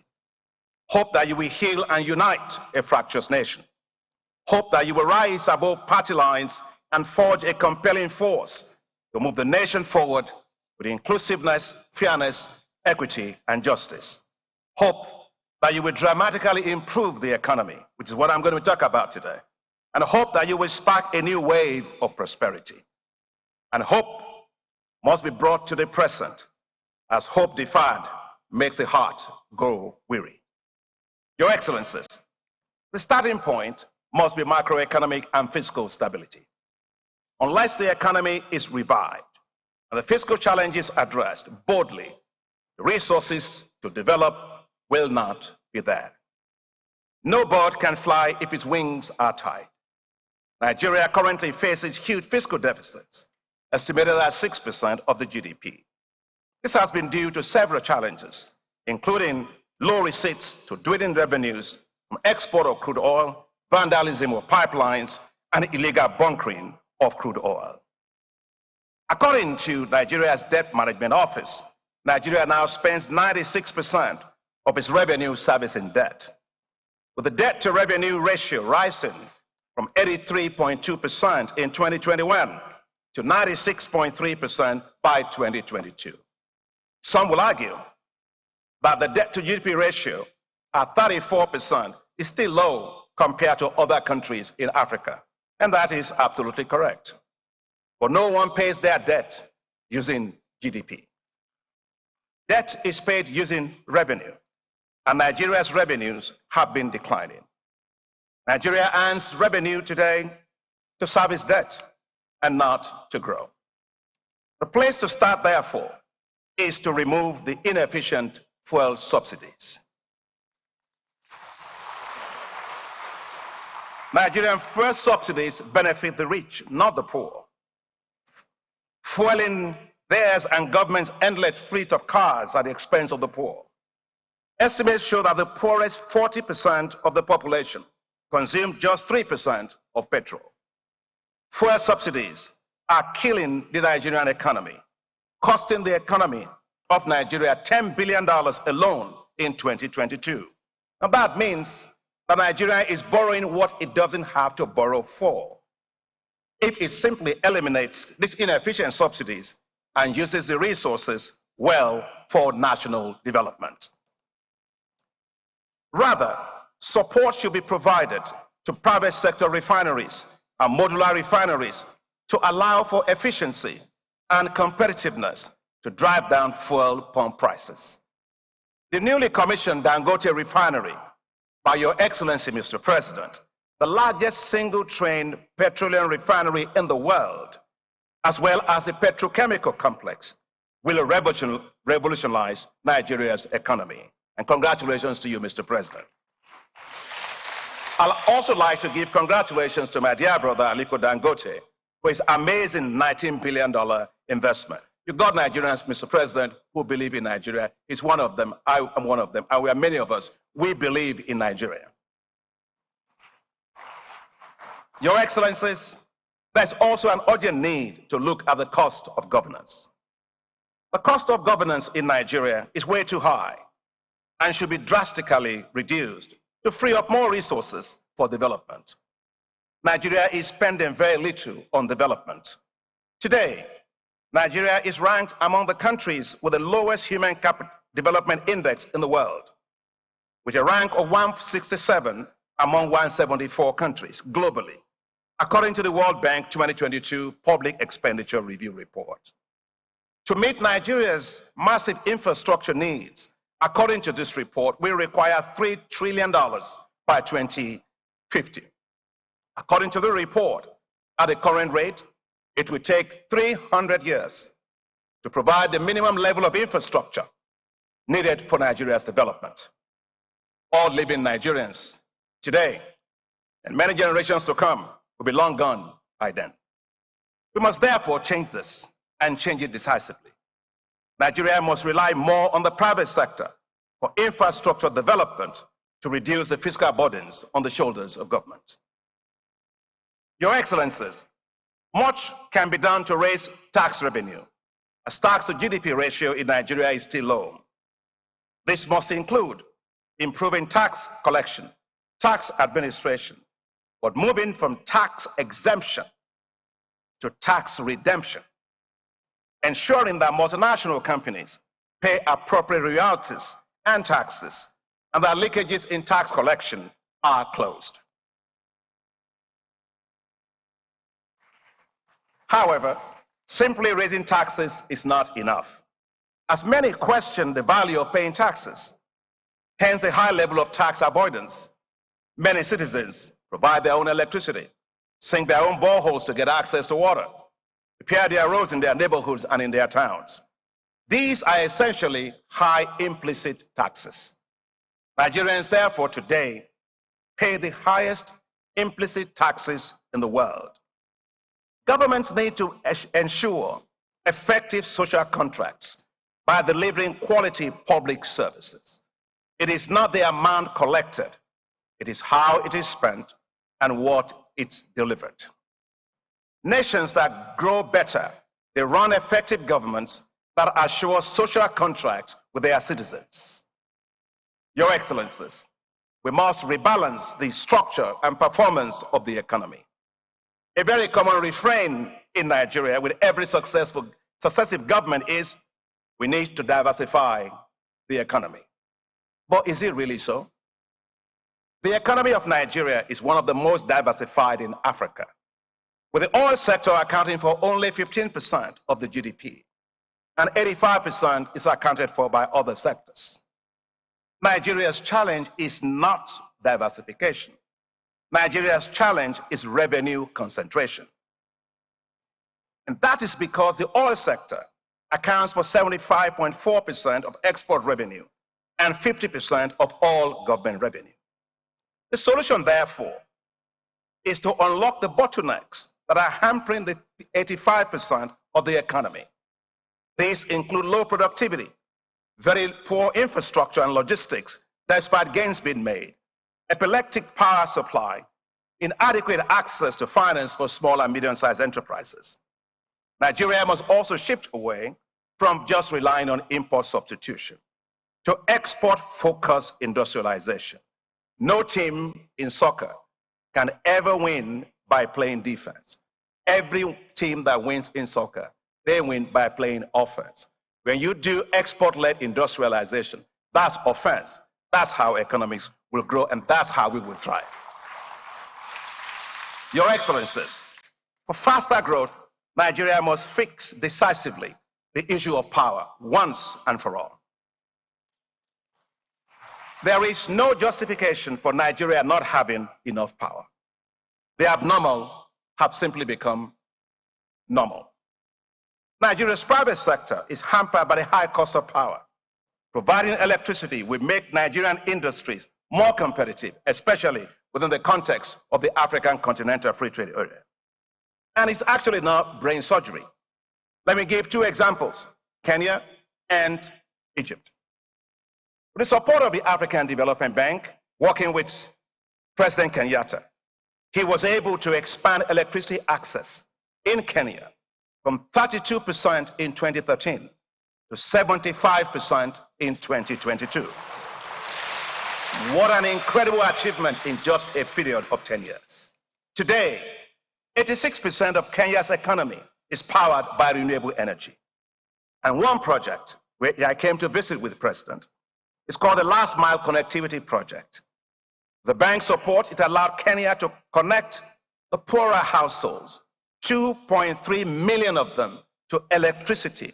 And that's 12 million people provided with affordable connection to grid power.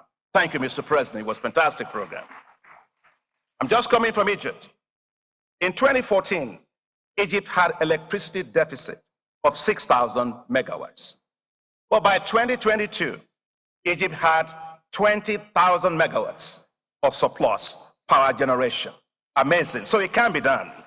I'd like to commend the federal government under the leadership of the president for the tireless efforts being made in this area, with recent commissioning of several power projects across the country and with so much private sector. But still much needs to be done. Nigeria should invest massively in renewable energy, especially solar. God loves Nigeria because solar, we got sun all the time in Nigeria. And that's why the African Development Bank is implementing $25 billion in what we call Desert to Power program to provide electricity for 250 million people all across 11 countries, including all the Sahel and including all of northern Nigeria. Your Excellencies, for inclusive development, which my dear sister Amina Mohammed just spoke about, Nigeria must completely revive its rural areas. Nigeria's rural areas are forgotten and have become zones of economic misery. To revive and transform these rural economies, we must make agriculture their main source of income, a business, and a wealth-creating sector. To be clear, agriculture is not a development activity. It is not a development sector. Agriculture is a business. The development of special agro-industrial processing zones will transform agriculture in Nigeria, add value for agricultural value chains, and attract private sector food and agriculture businesses into these rural areas. Special agro-industrial processing zones will help to turn the rural areas into new zones of economic prosperity and create millions of jobs. The African Development Bank, with your support, Mr. President, Islamic Development Bank, and the International Fund for Agricultural Development are currently supporting Nigeria to implement a $518 million special agro-industrial processing zone program in 7 states of the country. And we've received, and the FCT, already we have requests from 19 states to have that done. We are ready, Mr. President, and incoming Mr. Vice President and incoming President. We are fully ready to help you to expand this into every single state in Nigeria. And we are equally ready to help to revamp agricultural lending institutions to help modernize food and agriculture sector. Your Excellencies, the best asset of Nigeria is not its natural resources. Nigeria's best asset is its human capital. We must therefore invest heavily in human capital to build up Nigeria's skills that we need to be globally competitive in a rapidly digitized global economy. We must build world-class educational institutions, accelerate skills development in science, technology, engineering, and mathematics, as well as in ICT, computer coding, which are not the jobs of the past, but the jobs of the future. Your Excellencies, there is an urgent need to unleash the potential of the youth. Today, over 75% of the population of Nigeria is under the age of 35. This presents a demographic advantage, but it must be turned into an economic advantage. Nigeria must create youth-based wealth. We must move from the so-called youth empowerment programs. The youth do not need handouts, they need investments.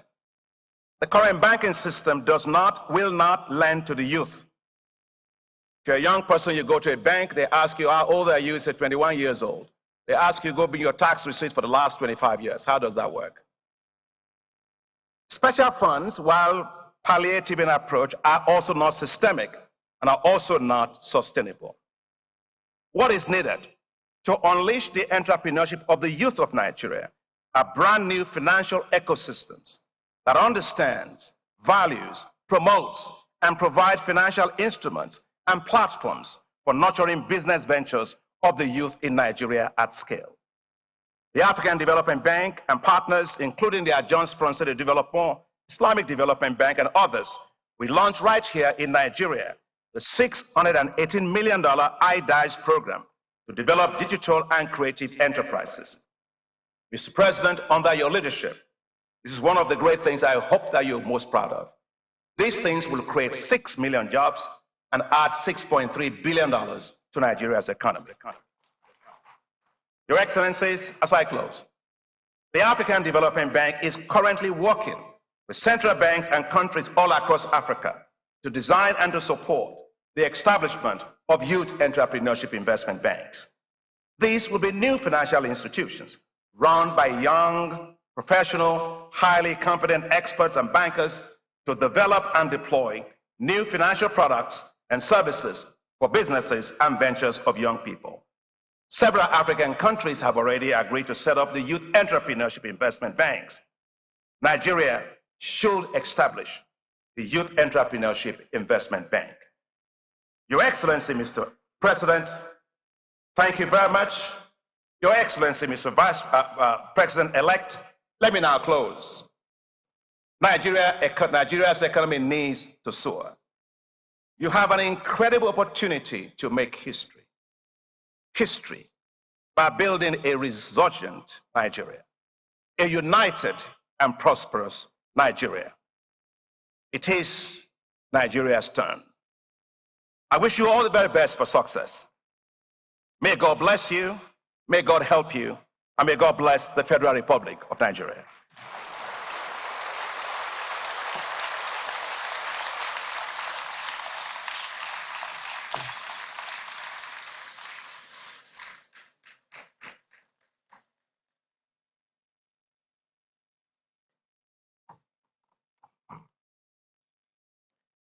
Dr. Akinwumi Adesina, President, African Development Bank, speaking on strengthening the Nigerian economy. Your Excellencies, distinguished ladies and gentlemen, a lot has been spoken about youth inclusiveness and perspective of the youth in this inauguration lecture now comes with the next contributor, Dayo Israel, a holder of the LLB Master of Arts in International Relations. He was named one of the 100 most influential people of African descent under 40 as part of the 2017 celebration of the UN Decade for People of African Descent at the One UN Plaza in New York. Dayo is a member of the British Council Global Changemakers Network, Connecting Futures Program, and a fellow of the US State Department International Visitors Leadership Program, which has produced over 400 heads of government globally. Presently, he's serving as the National Youth Leader of the All Progressives Congress, APC, in Nigeria. Your Excellencies, distinguished ladies and gentlemen, Dayo Israel, National Youth Leader, All Progressives Congress, speaking on youth inclusiveness.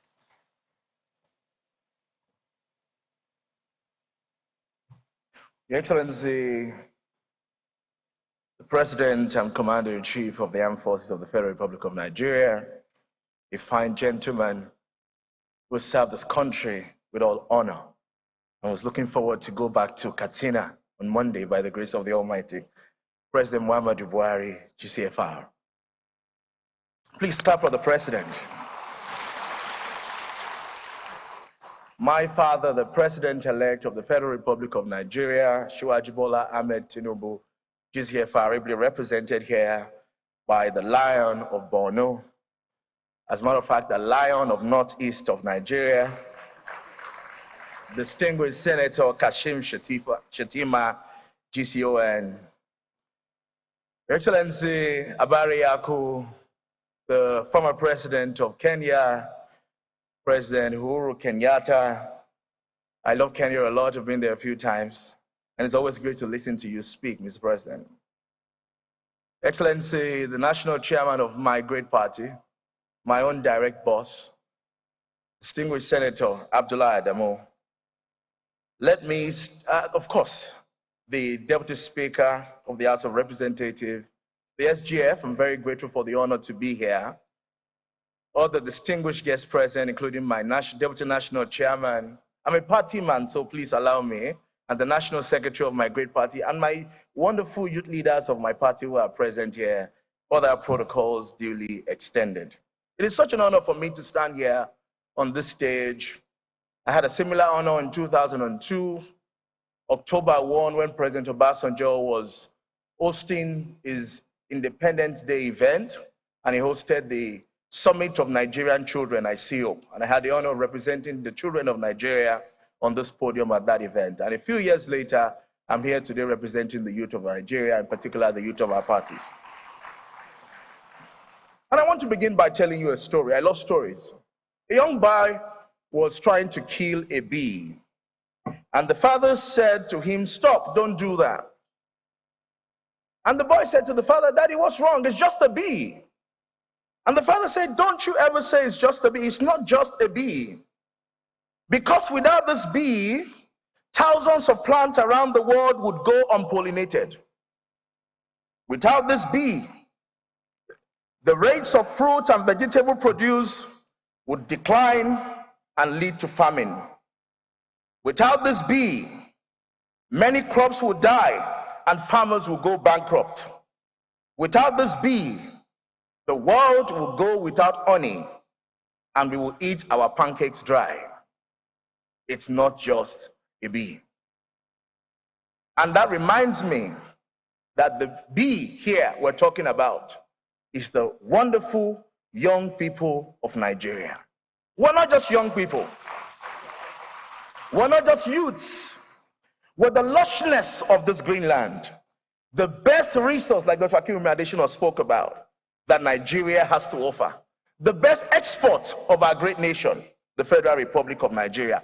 We may look insignificant, but we're over 60% of the population of this country, and more importantly, President Buhari, we are your tomorrow.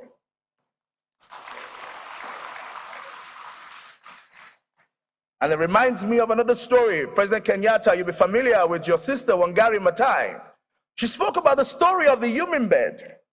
And the story was about a bush that was burning. It was a strong fire in the forest, and all the animals were running away looking for an escape. And they were running, the lions, the tigers, the elephants, all of them were running out of the forest. And there was this little human bed, a small boy like me, sitting quietly. And then he observed that the nation was on fire. And what the human bed did was fly to the nearest river, use his little beak to fetch some water, run back into the forest and pour it there. Run back to the river, got some water with the little beak, ran to the fire and pour it there. And all the other animals were smiling and laughing and say, what do you think you're doing? Can you save this forest from the furnace? And the human bed looked at the elephant and all the other animals and said, I may be just but a human bed. As small as I am, I will do my best to save the forest from the fire. Distinguished ladies and gentlemen, the youth of Nigeria, the human bed. Our country has experienced military challenges over the years. We've gone through abuse, we've gone through many poverty challenges, but the youth of Nigeria has continued to be creative and innovative. In particular, with our creative industry, entertainment and sport, we're putting Nigeria on the map. We may not be able to end poverty in Nigeria in one day, but we're creating solutions in fintech, in sport, in entertainment. We're fighting poverty. We're creating corporations like Jumia. We're creating companies like the other company doing many other fintech companies across Nigeria. Andela, Flutterwave, many. That is our own way of being a human being, of solving Nigeria's unemployment and poverty problem. And so when you have the population that brings us the Grammy Award, that brings Nigeria on the entertainment scene, that brings on the screen in Antarctica, in the Caribbean, in North America, at the Grammys Award and the Emmys Award, why would you waste such a resource? What are we doing with this resource? And that's why yesterday at the Villa, we had an interaction with the president, Muhammadu Buhari. And everybody was thanking the president and said, thank you for Second Niger Bridge. Thank you for Maradi Trail Service. Thank you for Lagos-Ibadan Expressway. I said to Mr. President, sir, thank you for the Not Too Young to Run bill. Because by that single act of leadership of signing the Not Too Young to Run bill into law, it created a generational shift that made a 28-year-old girl become a member of the House of Representatives in this 10th Assembly. If you want to clap for the youth, clap for us. And so, if we're going to deepen democracy, we've got to deepen youth participation in the public sector and in good governance. We've got to give young people a seat at the table. But let me also warn leaders. We have decided among ourselves, if you don't give us a seat at the table, we will go to the Kugbo wood market, we will buy wood, we'll buy nails, we'll make our own chair, and we'll bring it to the table.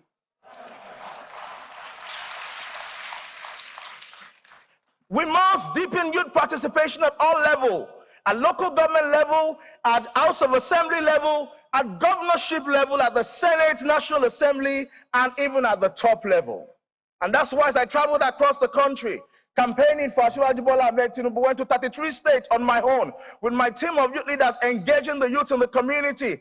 Our message was simple. The Tinubu presidency is going to be an inclusive administration for young people because it's going to come and work with us to build a Nigeria for us. The reality is that a future for us without us is not a sustainable future. And that's why as government, as people, we have a role to play. We have a lot to do. And to do that, we need to ensure that we create platforms for young people to get involved. And not just platforms like Youth Parliament or Youth Council. I was a former Deputy Senate President of the Nigerian Children's Parliament. So you can call me Distinguished Senator Dayo Israel. But beyond all of those youth platforms that we get, young people must begin to play mainstream politics. Their importance, you can never overemphasize it. I won't be standing before you here today, but for the opportunity to be in the Children's Parliament, to be a one-day commissioner for information under Asiwaju Bola Ahmed Tinubu in Lagos State under his one-day governor program, and also be a member of the British Council Connecting Futures program, the IVLP program, the Global Changemakers program, and many other activities created to give young people a chance. Those years of programs and activities prepared me, and I think that we need to do more to intensify platforms and opportunities to prepare the young people for the future.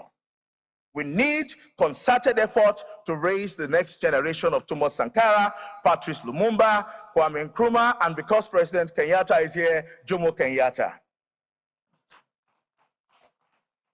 We need to consciously create the next generation and build and mentor the next Muhammadu Buhari, the next Asiwaju Bola Ahmed Tinubu.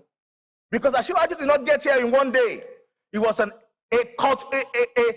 combination of many years, over 30 years of participation in governance preparation for where he is today.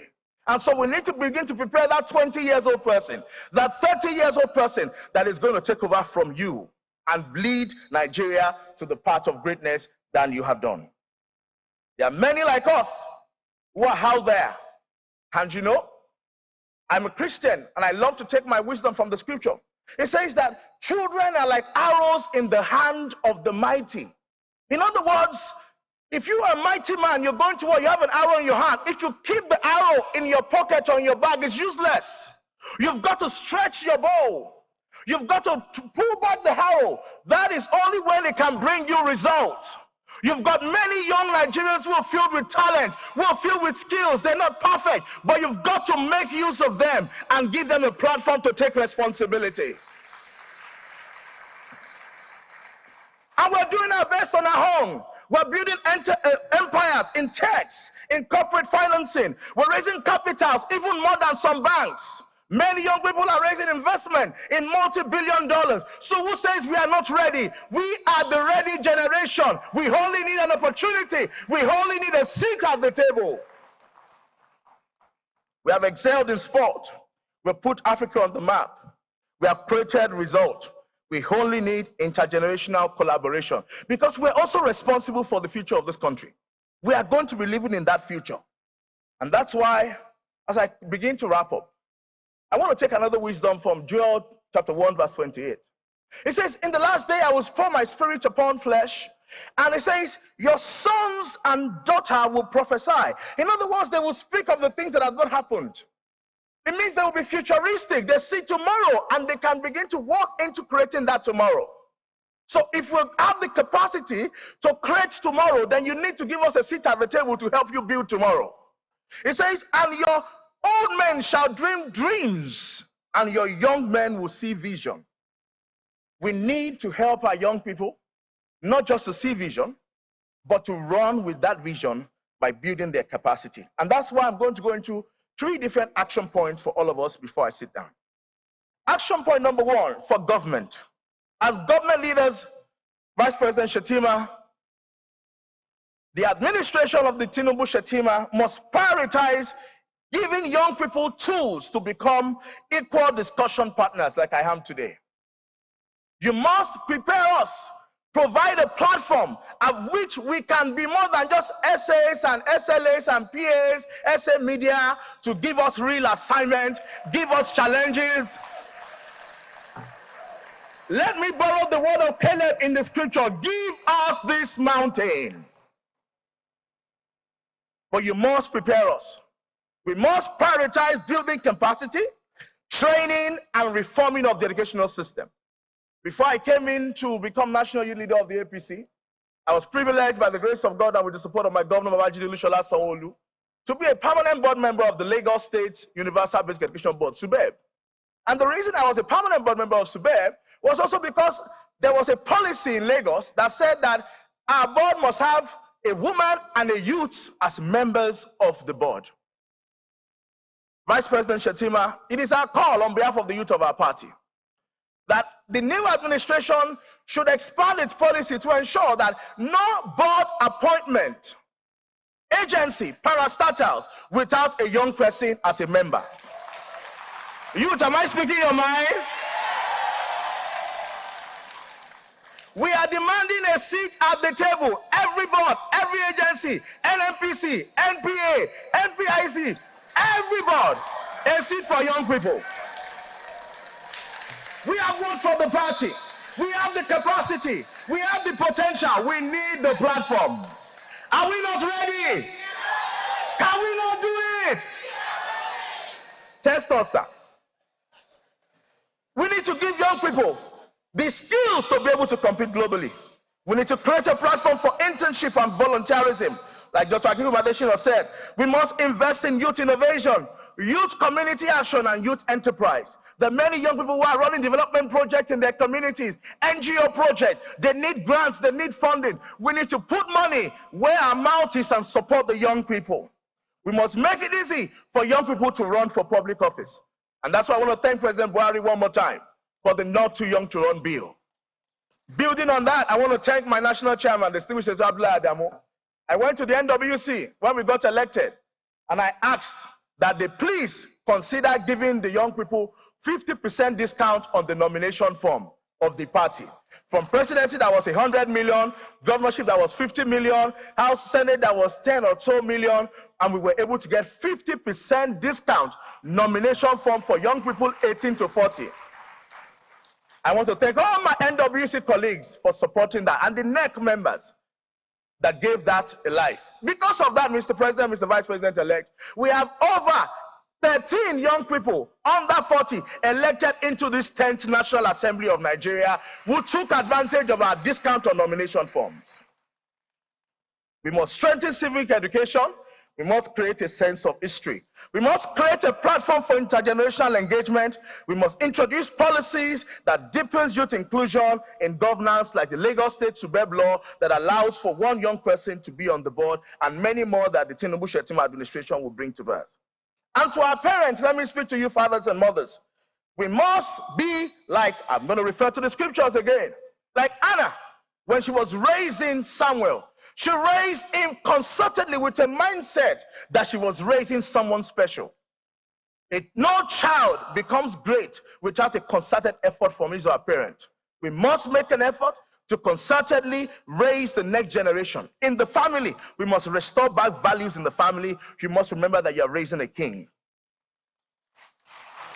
To you, my young brothers and sisters, the youth of our great nation, in this hall and those watching me on live television, I'm saying this to you. You must be ready to stand up and take responsibility.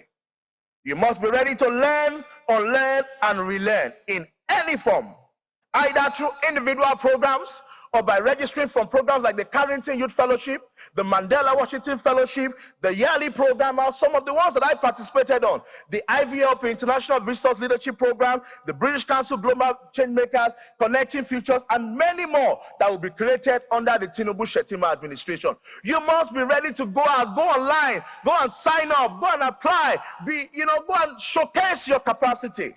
Don't wait there for manna to come on your table. You've got to go out of your tent. Go out there and volunteer. I started my NGO when I was 8. I remember in December, I think it was 1999, 2000. I was at the Ganifawa Emi Olisa Agbakoba's This Day lecture at the This Day Dome in Apapa Surulere in Lagos, Apapa, Lagos. I remember the 1 million march of Ganifawa Emi.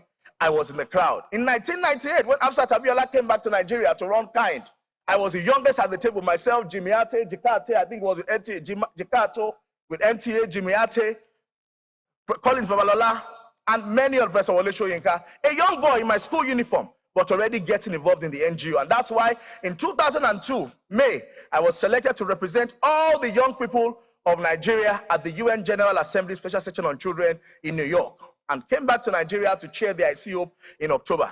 At a young age, I was already getting involved. I was volunteering. I was participating. I was doing community action in my secondary school. You have to be able to build your own future. You have to step out. You cannot wait for government to do it all for you. You need to take responsibility. We need to invest in digital literacy and provide access to information for young people. And let me wrap up, Your Excellency, with a story. A young boy went to an old man. I said the story at the villa some time ago. I'll repeat it. And he said, Baba, I want to know what the future holds for me. Is my future great or is it dim? And the old man said to the young man, what is in your hand? He said, I have a butterfly. He said, so what do you want to know? He said, I want you to tell me if this butterfly is dead or alive. The butterfly was alive in the hand of the young man, but his goal was that if the old man, wise old man, said that the butterfly was dead, he would open his hand and the butterfly would fly out.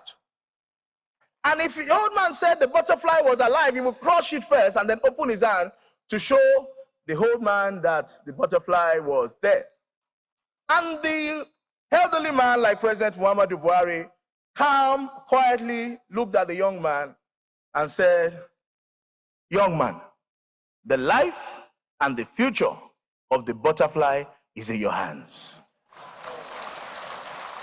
Distinguished Senator Kashim Shettima Asiwaju Bola Ahmed Tinubu, the life and the future, the growth, the progress of Nigeria over the next 4, at least, maybe 8 years, is in both of your hands. Do it right and carry the youth along. Thank you and God bless you.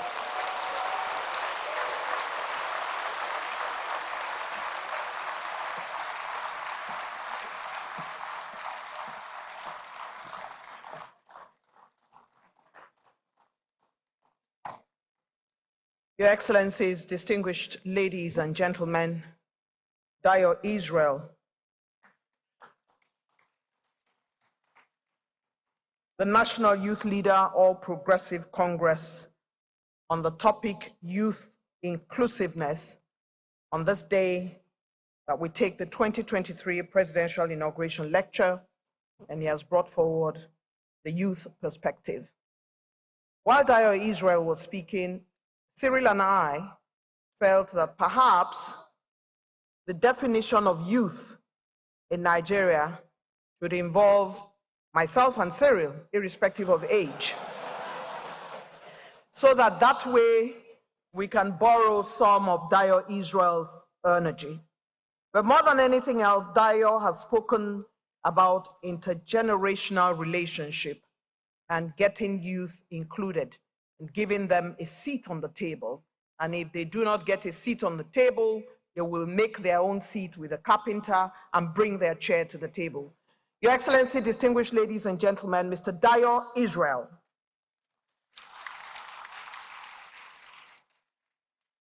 Excellencies, the chairman of the Presidential Transition Council, and who is also the secretary to the government of the Federation, like I said at the beginning of the proceedings today, has led a stellar cast to deliver the inauguration activities, spending sleepless nights and staying awake to ensure that they deliver an incredible set of activities. For this particular activity, His Excellency, the SGF, has given responsibility to B.E. Jediagba, who is Chair, Permanent Secretary, and also Solicitor General, to hold the position of Chairman of the subcommittee of this inauguration lecture. And for her and members of her team and for the SGF, let's hear a resounding Abuja round of applause.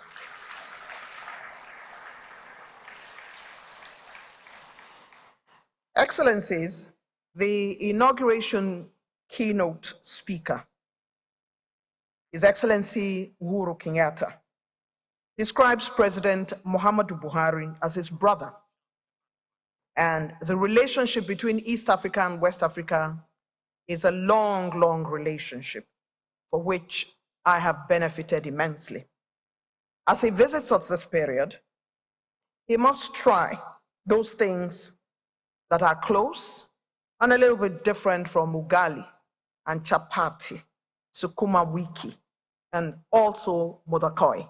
Your Excellency, Nigeria just holds the Guinness Book of Records with a young lady named Hilda Bassi for the longest cooking time for a cookathon. Her name, Hilda Bassi, and our jollof rice continues to be one of the finest in the world. And as we heard from one of our speakers, food can indeed become an economic resource and can become a business. Africa's food is indeed one of the best in the world, and we must promote it across board. It is delightful to be here this morning, and for all of us who are here in the room, we're making history. It is time, Your Excellencies, distinguished ladies and gentlemen, to invite to the podium the Special Advisor to the President, Policy and Coordination, Dr. Habiba Lawal, to deliver a vote of thanks ahead of all the other speeches. Dr. Lawal, let's encourage her as she makes her way to the podium.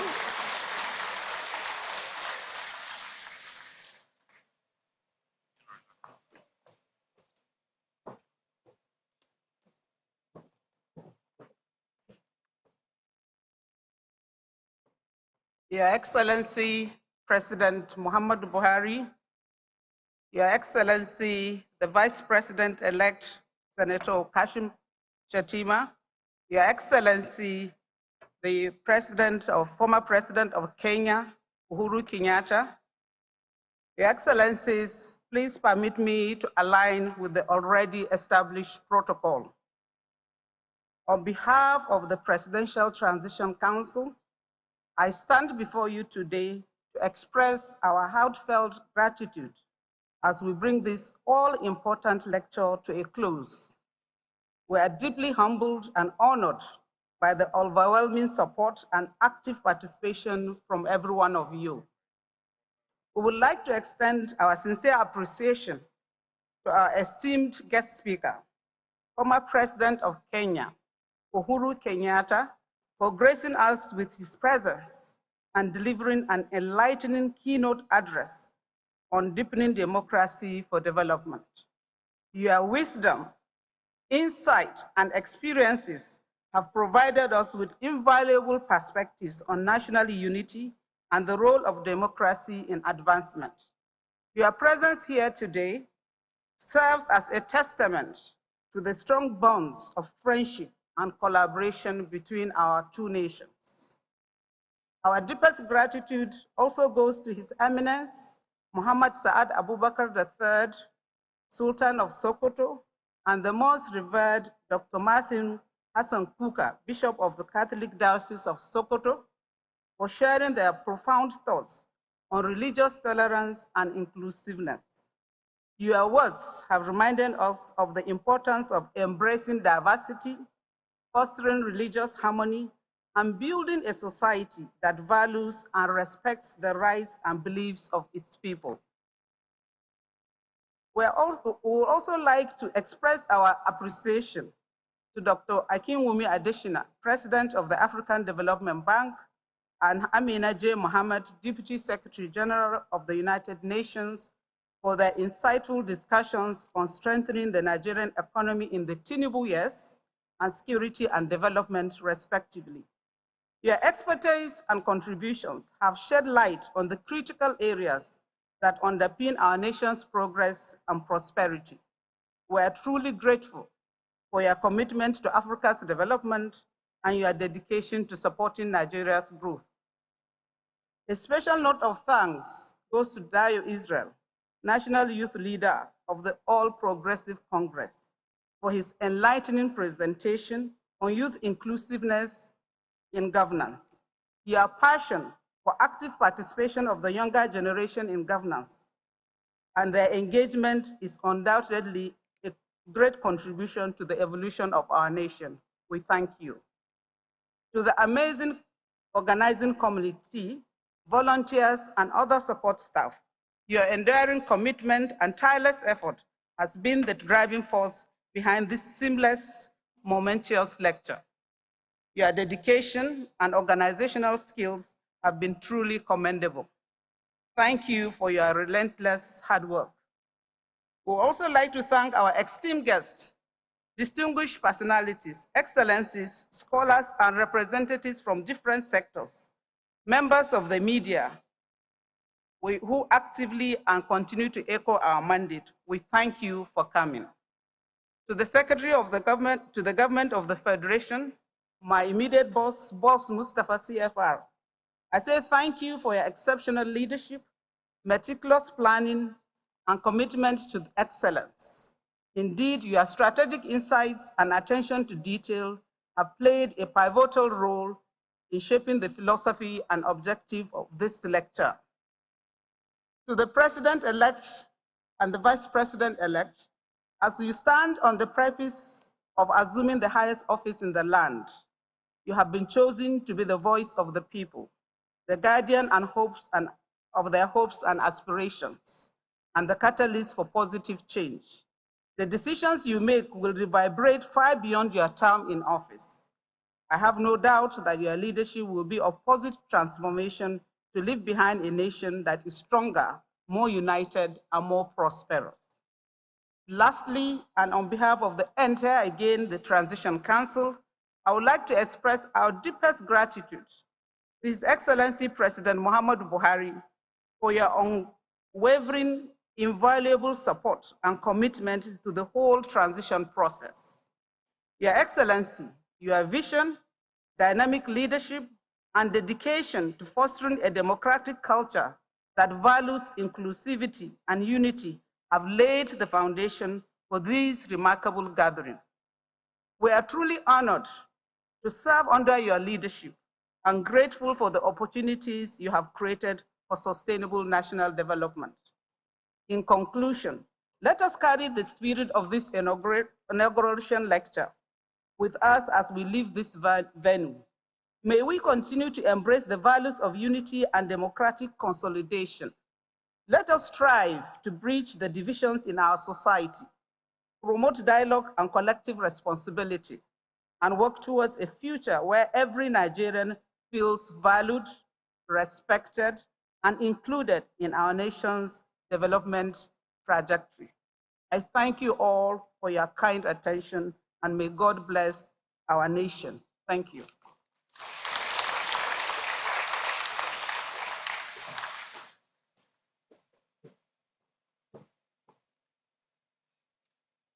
Your Excellencies,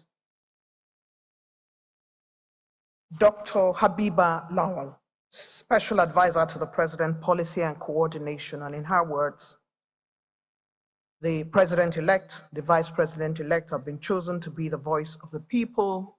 It is our hope that every Nigerian feels valued and respected and included in development. Let's hear another round of applause for Dr. Habiba Lawal.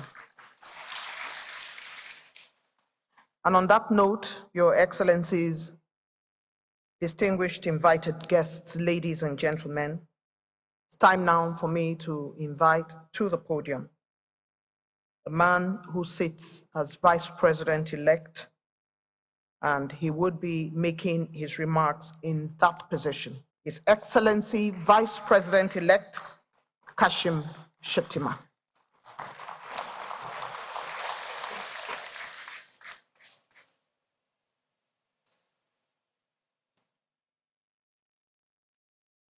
Your Excellency, President Muhammadu Buhari, GCFR, Your Excellency, former President Uhuru Kenyatta, the Deputy Speaker of the Federal House of Representatives, the maverick politician Zufra Kinkepi, the National Chairman of the APC, and members of the NWC of the party, His Eminence, the Sultan of Sokoto, my Lord Bishop Hassan Matthew Kuka, the President of the ADB, Dr. Akinwumi Adesina, the Oni of Ipe, and my young brother, Dayo Israel, members of the National Assembly present here, our service chiefs, our other foremost traditional rulers, distinguished guests, ladies and gentlemen. I begin by thanking President Muhammadu Buhari.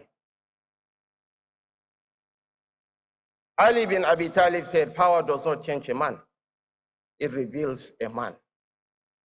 In 8 years of stewardship, you were subjected to the most cruelest of attacks. You were demonized. You are dehumanized. You are even robbed of your humanity. You are called Sovereign of Sudan. But never for a single moment did you harass or use any extrajudicial means to extract vengeance.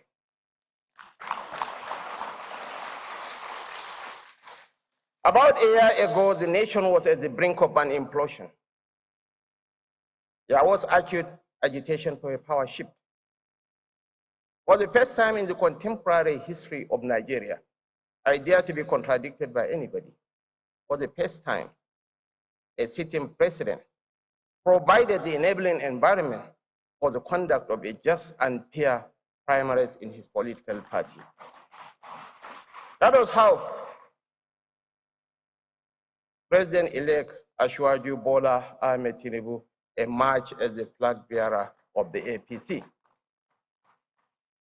And as H.S. Aga said, the truth that sets men free is most often the truth that men prepare not to hear. The digital anarchists can say whatever they want, but the truth is that President Muhammadu Buhari conducted the fairest and just election in the contemporary history of this nation. Ralph Waldo Emerson said, your actions are so loud that I do not hear what you say. Beyond the famous handshake with Raila Odinga, on March 26, 2021, at the burial of late President John Magufuli of Tanzania at the Jamhuri Stadium in Dodoma, Tanzania, the then President Uhuru Kenyatta was eulogizing late President John Magufuli.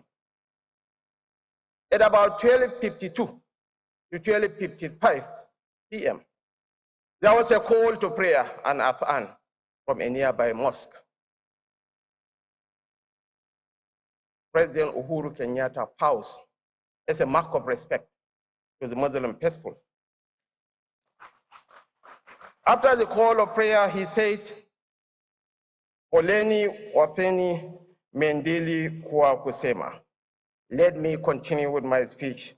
And the dramatic pause was welcomed with raucous applause by all our attendees. Mayo Angelo said, I have come to learn that people may forget what you said. People may forget what you did, but people may never forget what you have made them feel.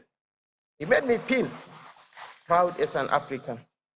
It made me proud as someone who believes in the progress and unity of the African nation. The Sultan of Sokoto spends a greater time of his time crisscrossing the length and breadth of this nation, fostering unity and diversity for our great nation.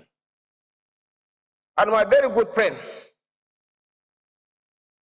Bishop Matthew Hassan Kuka, like Gani Pawahimi, is not a man of in-between. He's the gadfly, the infant terrible.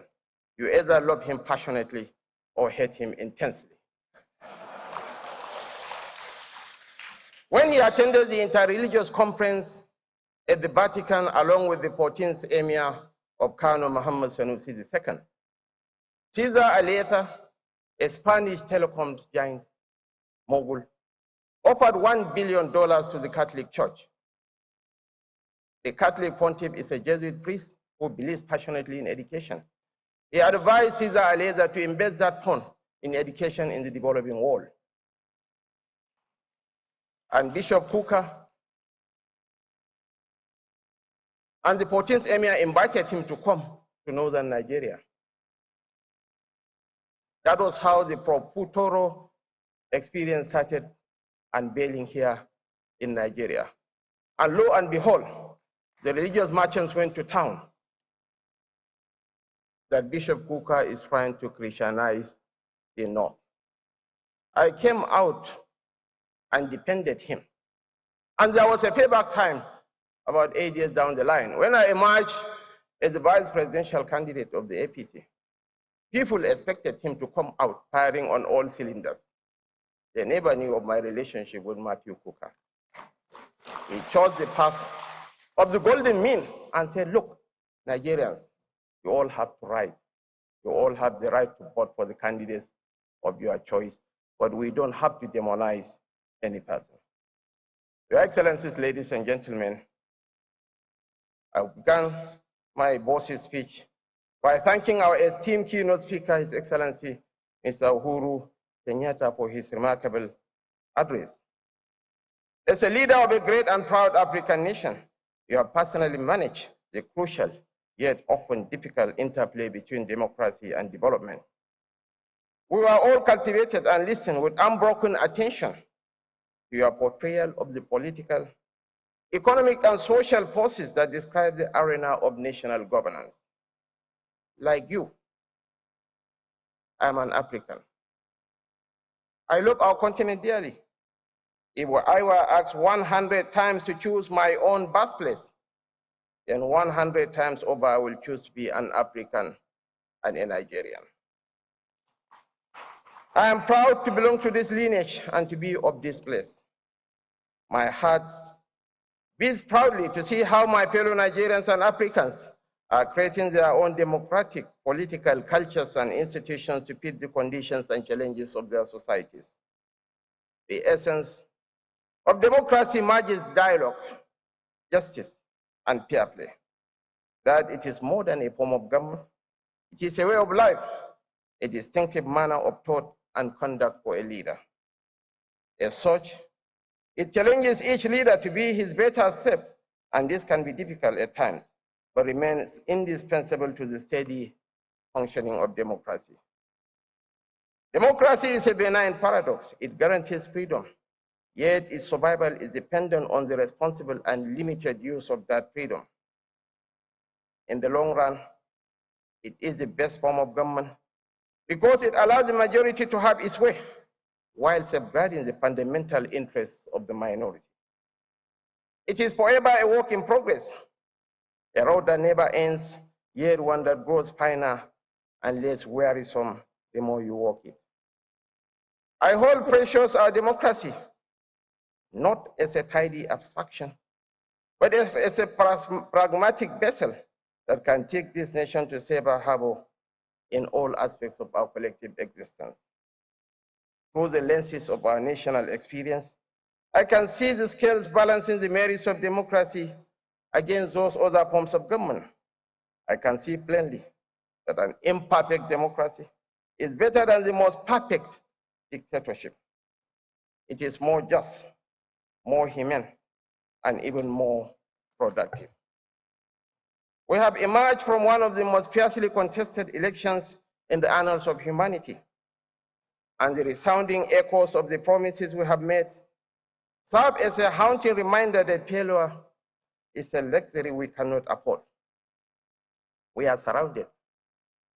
We are surrounded by the expectations of our citizens, skepticism of our opponents, and the chain of chaotic events that necessitate the proper functioning of democracy.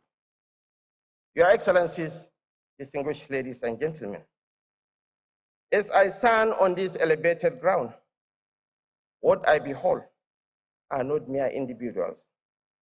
I see a visual manifestation of the expectations placed upon us in this hall.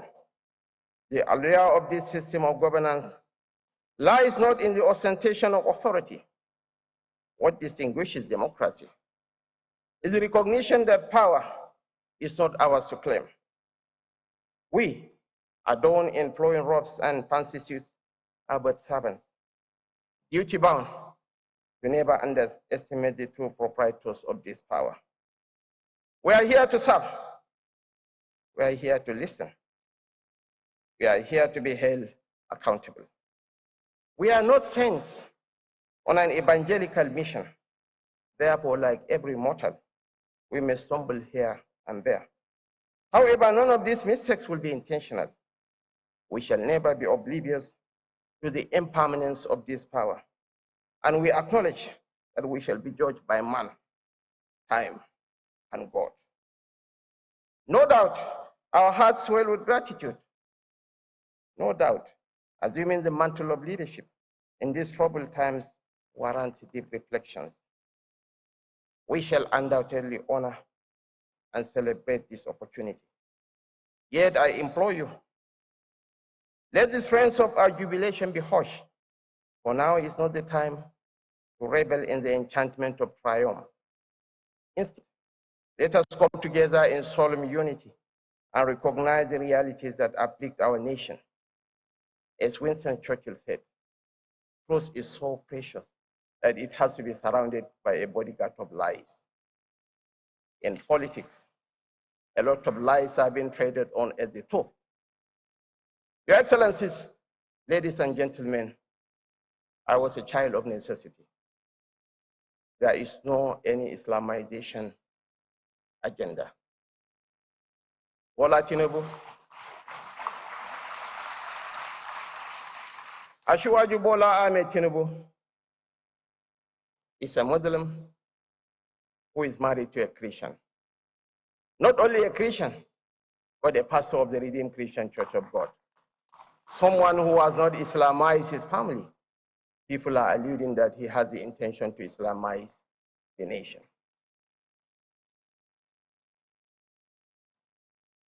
The likes of Bishop Booker, I want to commend them for giving testimony to the truth. When I was the governor of Borno State, Borno is 90% Muslim. Churches were destroyed by the Boko Haram insurgents in southern Borno. When I expressed my desire to rebuild those churches, I was advised against it. It's tantamount to political harikiri for you to embark on such a venture. But I told the people that the Christians in Borno are stakeholders in the Nigeria project. They are my brothers and sisters. I went ahead and rebuilt those churches. And politics is about perception, Your Excellencies, ladies and gentlemen. As we begin the formation of a new administration, I deliberately picked an Igbo man, a Catholic, to be my chief security officer. Stand up for recognition, please.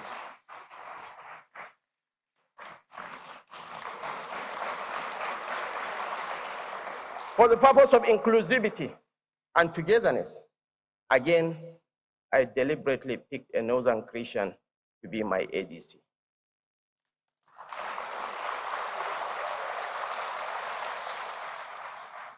So the so-called founder of Boko Haram is going to be protected by... Your Excellencies, ladies and gentlemen, I know that the odyssey that lies ahead shall test our mettle, patience, and resilience. It shall also demand sacrifice and unyielding resolve. But we shall confront uncomfortable truths. The observations by Dr. Akinwumi Adesina are poignant. And I want to differ from the perspective of my junior brother, Dayo Israel. There won't be a Tinubu-Shetima administration. There is an outgoing Buhari administration. There will be a Tinubu administration.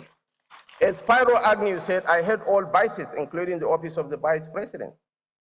A vice president is as powerful as his loyalty to his principal.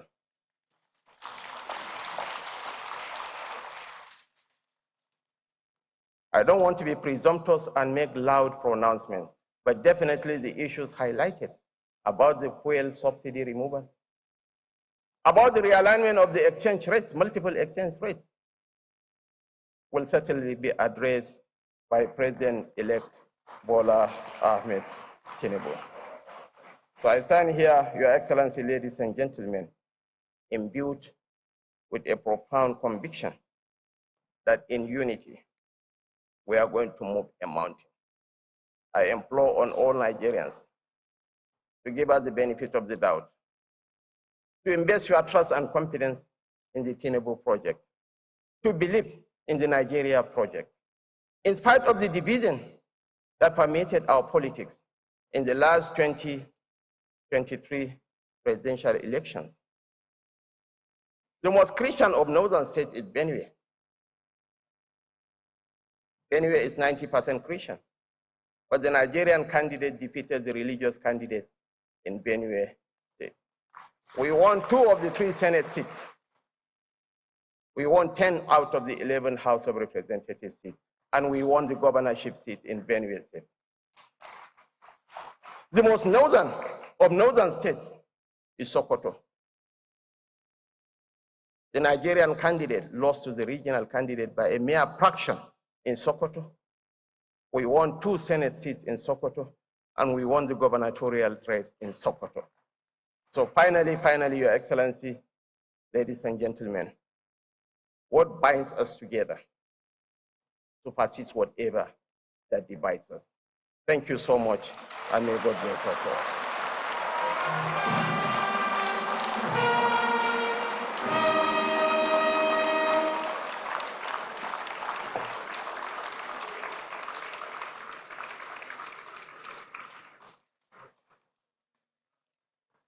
Vice President-elect Kashim Shettima, GCON. Your Excellencies, distinguished ladies and gentlemen, just a couple of notifications. Just to bring to your notice quickly that after the morning's events, that is after the President has spoken, there'll be a photo shoot, and it will be in 2 batches. Let me just quickly acquaint you with that. That's after his speech. The President will be in a photo shoot with the Vice President-elect, with President Uhuru Kenyatta, and 4 of the 5 contributors who spoke here today. They'll be in a photo shoot, and then for the second part of it, they will be joined by the Secretary to the Government of the Federation, the Head of Service, the Deputy Speaker of the House of Representatives, the APC National Chairman, and the APC National Secretary. That's for the photo shoot. I also bring to your notice that after his speech, the President would be stepping in to take a look at the inauguration exhibition of Nigerian arts and crafts at the Executive Hall. He will declare that open.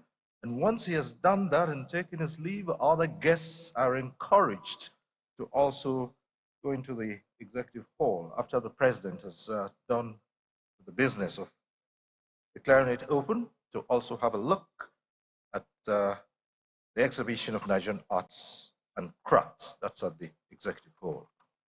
Now, Your Excellencies, distinguished ladies and gentlemen, to now deliver his address, may I invite His Excellency Muhammadu Buhari, President of the Federal Republic of Nigeria.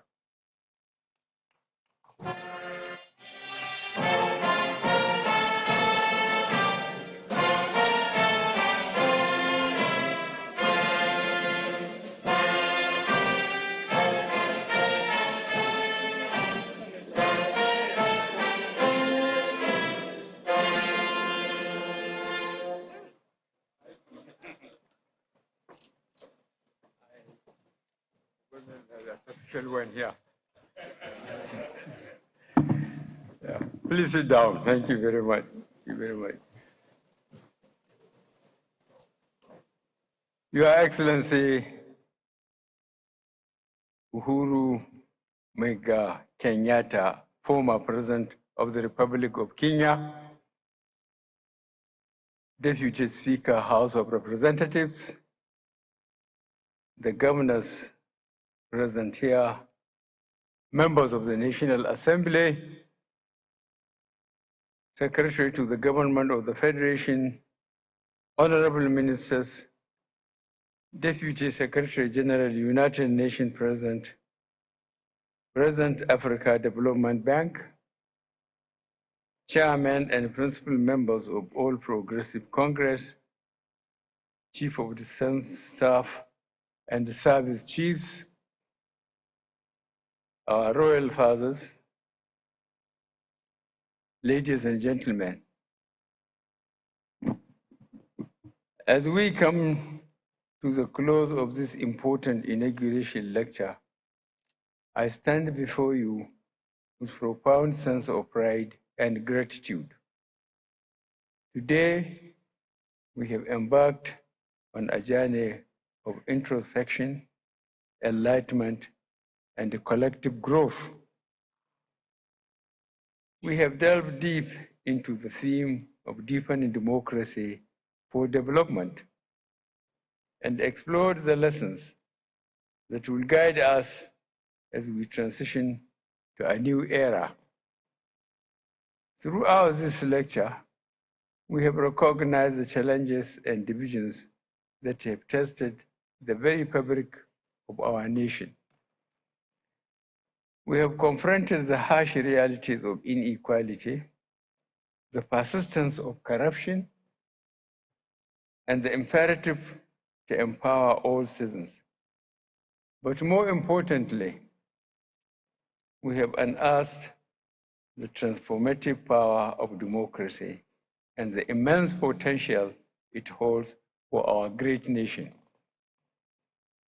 In the course of this lecture, we have learned that democracy is not merely a system of governance. It is a way of life. It requires active participation, inclusivity, and relentless pursuit of justice and fairness. We have understood that true democracy thrives when the voices of all citizens are heard, valued, and represented, regardless of their background or social status. The underlying philosophy of this lecture has been rooted in the belief that our nation's progress rests on the pillars of unity, inclusivity, and shared responsibility. We have acknowledged that the task of nation building is a collective one, transcending political affiliations and personal interests. It is a commitment to leaving no Nigerian behind, ensuring that every citizen feels the positive impact of good governance and enjoys the dividends of democracy. The lessons we have learned here are not mere intellectual exercises, but a call to action. As I prepare to hand over the reins of governance to the President-elect on the 29th of May, I am filled with a renewed sense of hope, hinged on the capacity of my successor, His Excellency Bola Ahmed Tinubu, to deliver on the assignment given to him by Nigerians.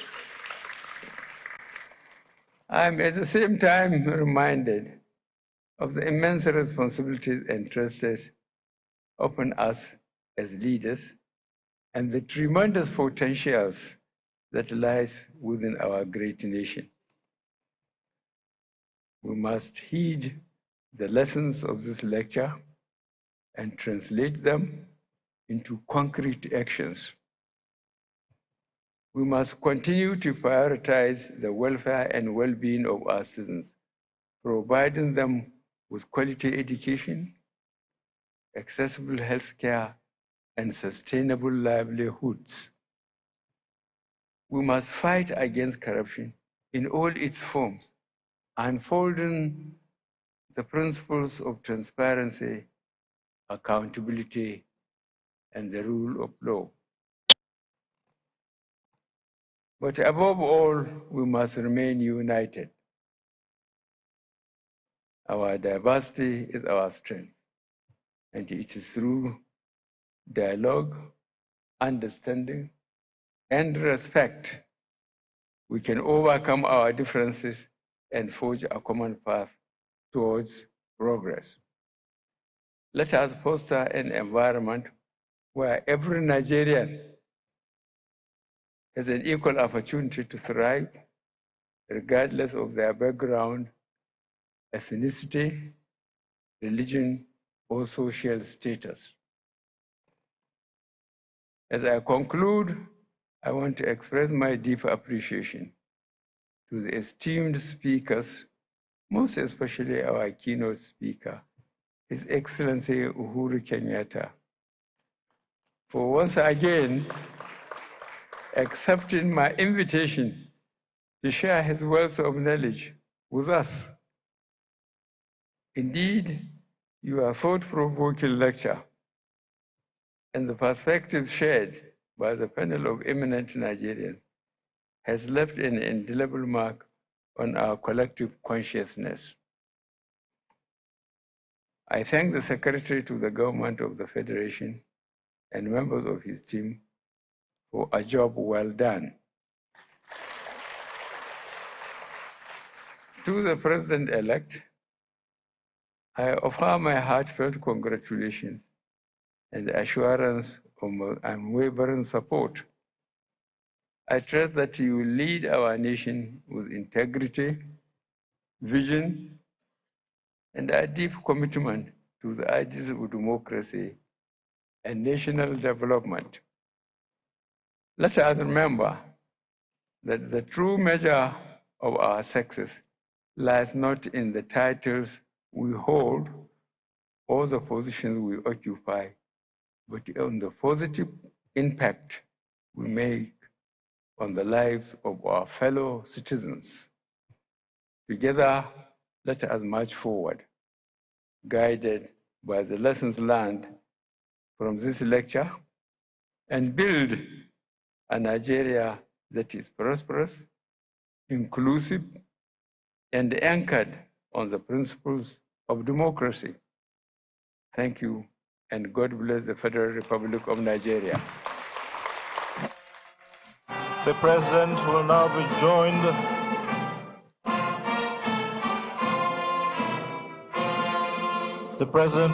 in a photograph right now by the Vice President-elect, President Uhuru Kenyatta, and the 5 contributors. His Eminence Mohammed Saad Abubakar, Sultan of Sokoto, Dr. Matthew Hassan Kuka, Dr. Akinwumi Adeshina, and Mr. Dayo Israel.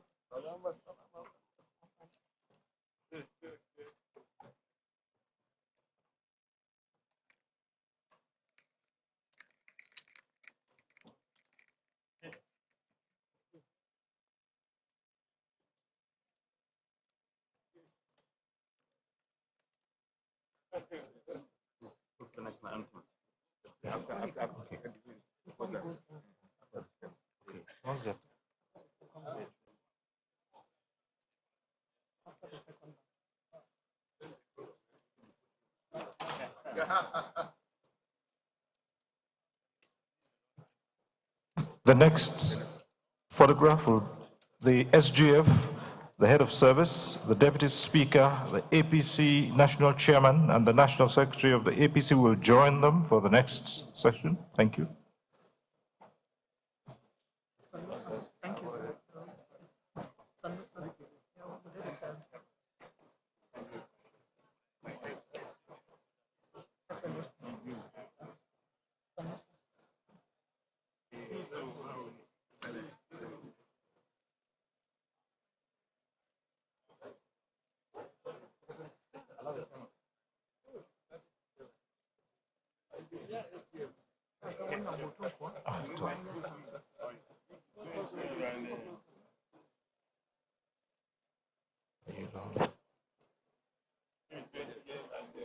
Okay.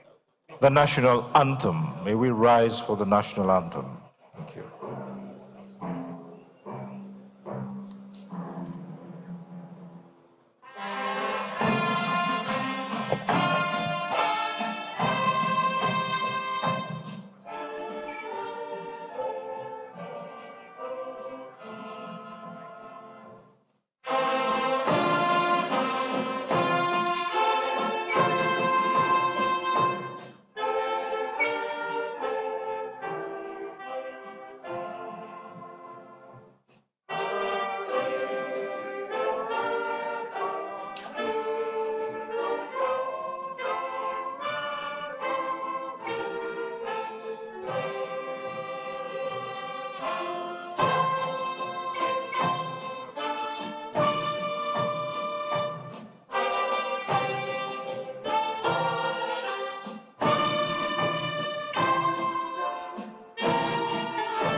This is Channels Television. You've been watching our live coverage of the 2023 Presidential Inauguration Lecture by former Kenyan President Uhuru Kenyatta. Please stay with us as we return to our other programming lined up for the day.